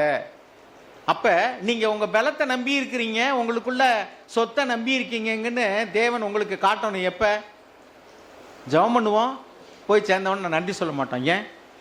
நாம் ஜெபம் பண்ணதே என்னங்க, அது ஒரு ஃபார்மாலிட்டி. அல்லது ஜெபம் பண்ணி ஆண்டவரே நம்பியே போனாலும் கூட போனவொன்னு இங்கே நன்றி சொல்ல மாட்டோம். காரணம் என்ன? காரணம் என்னன்னாக்கும், என்னுடைய சாதுரியத்தினால நான் அதை செஞ்சேன். நான் 1 மணி நேரத்தில் வந்துட்டேன், 1 மணி நேரம்னா 50 நிமிஷத்தில் வந்துட்டேன். எப்படி விட்டேன்? நான் நல்லா ட்ரை பண்ணுவேன், வண்டி நல்லா, ரோடு அருமையான ரோடு, வண்டி நல்லா இருக்குது. நான் சில நேரங்களில் வண்டியும் நல்லாயிருக்கும், ரோடும் நல்லாயிருக்கும், எல்லாமே நல்லாயிருக்கும், போக முடியாது. சமயத்தில் இடையில வாந்தி எடுத்து கிடப்பாங்க. சில இடத்துல கூட வந்தாளுக்கு அவர் ஆஸ்பத்திரி போய் கிடப்பாங்க. என்ன பிறகு சர்ச்சுக்கு வரல, இங்கே ஆஸ்பத்திரியில் இருக்கேன். ஏன்னா அங்கே என்ன வேலை? சுவிசேஷம் சொல்ல. அப்போ நீங்கள் எங்கே சுவிசேஷம் கூட அவனுக்கு முடியலை, ஆஸ்பத்திரியில் அட்மிட் பண்ணி. அப்போ எல்லாத்துக்குமே சமயமும் தேவ செயலும் நேரிடையில்னா முடியாது. அப்போ நீ யார் மேலே நம்பிக்கை வச்சிருக்க? நீ சொல்கிற வெளியில் வாயினால சொல்கிற நான் தேவன் பேரில் நம்பிக்கை வச்சிருக்கேன். நான் ஓ நம்பிக்கை பேங்க் அக்கௌண்ட்டில் தான் இருக்குது. உன் நம்பிக்கை உன்னுடைய சொத்தின் மேலே தான் இருக்குது. உன் நம்பிக்கை உன் பிள்ளையின் மேலே இருக்குது, புருஷன் மேலே இருக்குது. அதை நீ அறியும்படிக்கு தான் நான் இந்த சோதனையை உனக்கு அனுமதிக்கிறேன். ஓகே, இப்போ இந்த ஜனங்கள் வந்து அதை அறியும்படி தேவனை அனுமதிக்கும் போது ஃபெயில் ஆகிட்டாங்க. அவர்களுக்கு ஆசீர்வாதம் வந்த பொழுது குடித்தார்கள், வெறித்தார்கள், டான்ஸ் ஆடினாங்க, களியாட்டு, வெறி. அவர்களுக்கெல்லாம் காரியங்கள் மோசமாக போன பொழுது என்ன செஞ்சாங்க? அவங்க முறுமுறுக்கிறாங்க, குறை சொல்கிறாங்க. அந்த ஐடலேட்ரி அப்படின்னா என்ன? விக்கிரகம். புதிய ஏற்பாட்டில் நமக்கு தெரியும், பொருளாசையாகிய விக்கிரக ஆராதனை. செல்ஃப் ஐடலுக்கு முதல் எழுத்து ஐ, நான். எனக்கு வசதியாக இருக்கா, எனக்கு இன்பமாக இருக்கா. ஒரு சிலர் வந்து சபைக்கு வர முடியலை அப்படின்னு கேட்டாக்கா, பிரதர் அன்றைக்கி தான் எங்கள் பேத்தி பிறந்திருக்கு பிரதர், இந்த பேத்தியை பார்க்க நிறைய பேர் வந்தாங்க, அவங்கள கவனிக்கிறதுக்காக நான் இருந்துட்டேன். எப்படி? சில பேர் சொல்கிற காரணம், இன்றைக்கி ஒரு நாள் தான் லீவு, அன்னைக்கு தான் கறி மீன் எடுத்து சமைக்கிறாப்புல இருக்குது. சிஸ்டர் சொல்லுவாங்க, அன்றைக்கி தான் நான் துணி துவைக்கிறாப்புல இருக்குது, வாரம் பூரா வேலைக்கு போகிறேன். ஒருத்தருக்கு கறி மீன் முக்கியம், ஒருத்தருக்கு துணி துவைக்கிறது முக்கியம், ஒருத்தருக்கு விருந்தாளியை முக்கியம். லாஸ்ட்டாக இருப்பார் தேவன். ஆனால் அவங்களுக்கு ஏதாவது ஒரு விசேஷமாக இருக்கட்டும், இந்த விசேஷங்களுக்கு முதல்ல ஒரு சாமி பாட்டு போட்டு அப்புறம் பூரா சினிமா பாட்டாக போடுவாங்கல்ல, அது மாதிரி முதல்ல வந்து 4-5 பிரதர்ஸை கூப்பிட்டு, எல்லாம் ஆர்சிக்காரங்கன்னா 10 சாமியாரை கூப்பிடுங்க, ஆடல் பூசை, பாடல் பூசை, விசேஷித்த இதெல்லாம் நடத்துவாங்க. அவங்க என்ன நினைக்கிறாங்க, 10 ஊழியக்காரில் வந்து ஜெபம் பண்ணிட்டு எல்லாம் நடக்குங்கிறாங்க. ஆண்டவர் அதான் சொல்றாரு, கர்த்தாவே கர்த்தாவே என்று சொல்லுகிறவன் அல்ல, என் பேரில் விசுவாசமாக இருக்கிறவன், என் வார்த்தைக்கு கீழ்ப்படிந்து நடக்கிறவன், அவன்தான் அவன் ஞானவான், மற்றவர்கள் எல்லாரும் முட்டாள். நீ வார்த்தையை கேட்டிருக்கலாம், ஞானசாரம் எடுத்துக்கலாம், அபிஷேகம் பெற்றிருக்கலாம், சபைக்கு வரலாம், நல்ல உபதேசங்களை கேட்டிருக்கலாம், அதனால் அல்ல. உண்மையிலேயே உன்னுடைய நம்பிக்கை என் மேல இருக்கா? கண்மலையாகிய இயேசுவின் மேல இருக்கா? அல்லது இயேசு தந்த ஆசீர்வாதத்தின் மேல இருக்கா? அல்லது இயேசு தந்த சகோதரர்கள் மேல இருக்கா? அல்லது சபையின் மேல இருக்கா? அதெல்லாம் நீ கண்டுகொள்ளணுங்கிறதுக்காக அப்போ நான் உன் வாழ்க்கையில் இதெல்லாம் அனுமதிக்கிறேன் பாரு. யோபுக்கு அதெல்லாம் தெரியல. நம்ம யோபுனுடைய வாழ்க்கையை படிக்கும்போது சாத்தான் வந்தான், பேசினான், சவால் விட்டார் ஆண்டவர், இதெல்லாம் அப்புறம் நமக்கு தெரியாது. அவனுக்கு என்ன எதுவும் தெரியாது, அவன் முறுமுறுத்தான். நம்முடைய வாழ்க்கையிலேயும் காரியங்கள் நடக்கும்போது என்னென்னு தெரியாது. விசுவாசம் உள்ளவங்களாக இருந்தா, ஆண்டவரே எனக்கு இது ஏன் நடக்குன்னு தெரியாது, ஆனால் ஒன்று, நான் நேசிக்கும் தேவன் இன்னார் என்று நான் அறிவேன், அவர் என்னை ஒரு காலம் கைவிடவே மாட்டார். இந்த காரியம் ஏன் நடக்குது எனக்கு தெரியாது, நான் ஏதாவது பாவம் செஞ்சேனா எனக்கு தெரியல, ஆண்டவரே என்னை காட்டுங்க, நான் மனம் திரும்புகிறேன். ஆனாலும் தேவன் என்னோடு கூட இருக்கிறார், அவர் என்னை கைவிடவே மாட்டார். அப்போ அருமையானவர்களே, நீங்கள் கண்மலையாகிய தேவன் மேலே நம்பிக்கை உள்ளவங்களா இருந்தீங்கன்னா ஒரு காலம் அசைக்கப்படவே மாட்டீங்க. உங்கள் நம்பிக்கை தேவன் பேரில் இருக்கா, தேவன் அந்த ஆசீர்வாதத்தின் மேலே இருக்கா, அல்லது மனிதர்கள் மேலே இருக்கா? ஒன்று, அவருடைய உபதேசத்தின்படி இங்கே நடக்கிறீங்களா? அந்த 3 அதிகாரத்தில் 2 அதிகாரம் முடிச்சு 3வது அதிகாரம் 5, 6, 7 வரும்போது தான் சொல்கிறாரு, நான் சொல்லிய இந்த வார்த்தைகளை கேட்டு வேசித்தனம் பண்ணாத, விபச்சாரம் பண்ணாத, கண்கள்னால இச்சிக்காத, கோவப்படாத, பொருளாசை உள்ளவனா இருக்காத, இதையெல்லாம் பேசிட்டு தான் சொல்றாரு, இந்த வார்த்தைகளை கேட்டு அதன்படி செய்கிறவன் எவனோ அவனே கண்மலையின் மேல் தன் கட்டடத்தை கட்டினவனுக்கு ஒப்பா இருக்கிறான். இந்த உபதேசத்தை கேட்டு நீ அதன்படி செய்யலைன்னு சொன்னா, என் பேர்ல விசுவாசம் இல்லைனா, நீ எல்லாவற்றையும் அறிந்திருக்கிறாய், வரங்கள் இருக்கு நீ, ஆனா நீ என் பேர்ல உனக்கு நம்பிக்கை இல்லைன்னு சொன்னா, கண்டிப்பாக தேவன் என்ன செய்ய மாட்டார், நம்ம மேல பிரியமா இருக்க மாட்டார். எனவே அருமையானவர்களே, இப்பொழுதும் கூட நாம் இந்த கேட்ட வார்த்தையில் தியானிங்க. உங்களுடைய நம்பிக்கை தேவன் பேரில் இருக்கிறதா? நாம் கண்மலையாகி இயேசு தான் நமக்கு கற்பாரையாக வச்சு அவர் மேலே நம்முடைய வாழ்க்கையை கட்ட ஆரம்பிச்சிருக்கோமா, அல்லது சபையின் மேலே, அல்லது உபதேசத்தின் மேலே, அல்லது பரிசுத்தவான்கள் மேலே? பிரதர் சொல்லுவாங்க, பிரதர் நீங்கள் வந்து ஜெபம் பண்ணிட்டீங்கன்னா போதும் பிரதர்னு, அந்த இடத்துக்குலாம் நம்ம போகவே கூடாது. ஏன்? அவரை நம்பிக்கையில் நம்ம மேலே இருக்குது. நீங்கள் நானும் யாருங்க, நம்ம ஜெபம் பண்ணாப்புல தேவன் கேட்கணும் அவசியம் இருக்குமா? சில பேர்கிட்ட சொல்லுவாங்க, பிரதர் நீங்கள் ஜெபம் பண்ணதுனால தான் பிரதர்ன்னு சொல்லிட்டு. ஜெபம் பண்ணது முக்கியம் இல்லைங்க, ஜெபத்தை கேட்டவர் தான் முக்கியம். இல்லைன்னா ஜெபத்துக்கு என்ன வேல்யூ இருக்குது? என்ன சொல்கிறீங்க? நான் சொல்லுவேன், பிரைஸ் தி லார்ட். ஏன்னா நான் ஜெபம் பண்ணாலும் சரி, நீங்கள் ஜெபம் பண்ணாலும் சரி, அதை கேட்டு செய்த கர்த்தருக்கு தான் மகிமை. அதை விட்டுட்டு நான் ஜெபம் பண்ணிட்டேன் பிரதர், வெரி குட் பிரதர் சொன்னாங்க, நான் ஜெபம் பண்ணல, என்ன நான் என்ன ஒரு ரகசிய தூதர்கள் அனுப்பி அவங்க வீட்டில் போய் செய்யுங்க. வி ஆல் ப்ரே, அதை நான் இல்லைன்னு சொல்ல, நமக்கு சகோதரர் நமக்காக ஜெபம் பண்ண விரும்புகிறோம், அதெல்லாம் நான் தப்புன்னு சொல்லல. ஆனால் மகிமை யாருக்குரியது? நம்ம ஜெபத்தை அவர் கேட்கணும் என்ன அவசியம் இருக்குது? நம்ம ரெக்கமெண்ட் பண்ணால் அவர் கேட்கணுமா? நம்ம ஜெபம் பண்ணால் அவர் கேட்கணுமா? நானும் பாவி, நீங்களும் பாவி, நம்ம ரட்சிக்கப்பட்ட பாவிகள், அவ்வளோதான். கொஞ்சம் முன்னாடி பின்னாடி ஓடிக்கிட்டு இருக்கோம். நான் ஜெபம் பண்ணால் அவர் உடனே கேட்கணுமா? ஒரு நாள் நீங்கள் என் மேலே நம்பிக்கை பரிசுத்தம்பரை கூப்பிட்டு ஜெபம் பண்ணிட்டா போதும்னு நினச்சிக்கிட்டு இருந்தீங்கன்னா பரிசுத்தம்பரை ஜெபம் பண்ணால் உங்களுக்கு ஒன்றும் நடக்காது. ஏன்? உங்கள் நம்பிக்கை வந்து தேவன் பேரில் இல்லைப்பா, நீ பரிசுத்தம்பர் மேலே நம்பிக்கை வச்சுருக்கிற, அதனால் நீ எங்கே நம்பிக்கை வச்சுருக்காங்க உனக்கு தெரியும்படிக்கு, அதை உடைக்கும்படிக்கு. அப்புறம் அடுத்தட வந்து பரிசும் இருந்தால் வந்து ஜெபம் பண்ணார், ஒன்றும் ஆகலை, சரி நம்மளே ஜெபம் பண்ணுவோம். அப்போ கேட்குறவர் முக்கியமே ஒழிய நம்ம சாபா வந்து மனிதர் மேலே நம்பிக்கை வச்சிடவே கூடாது. God bless you all.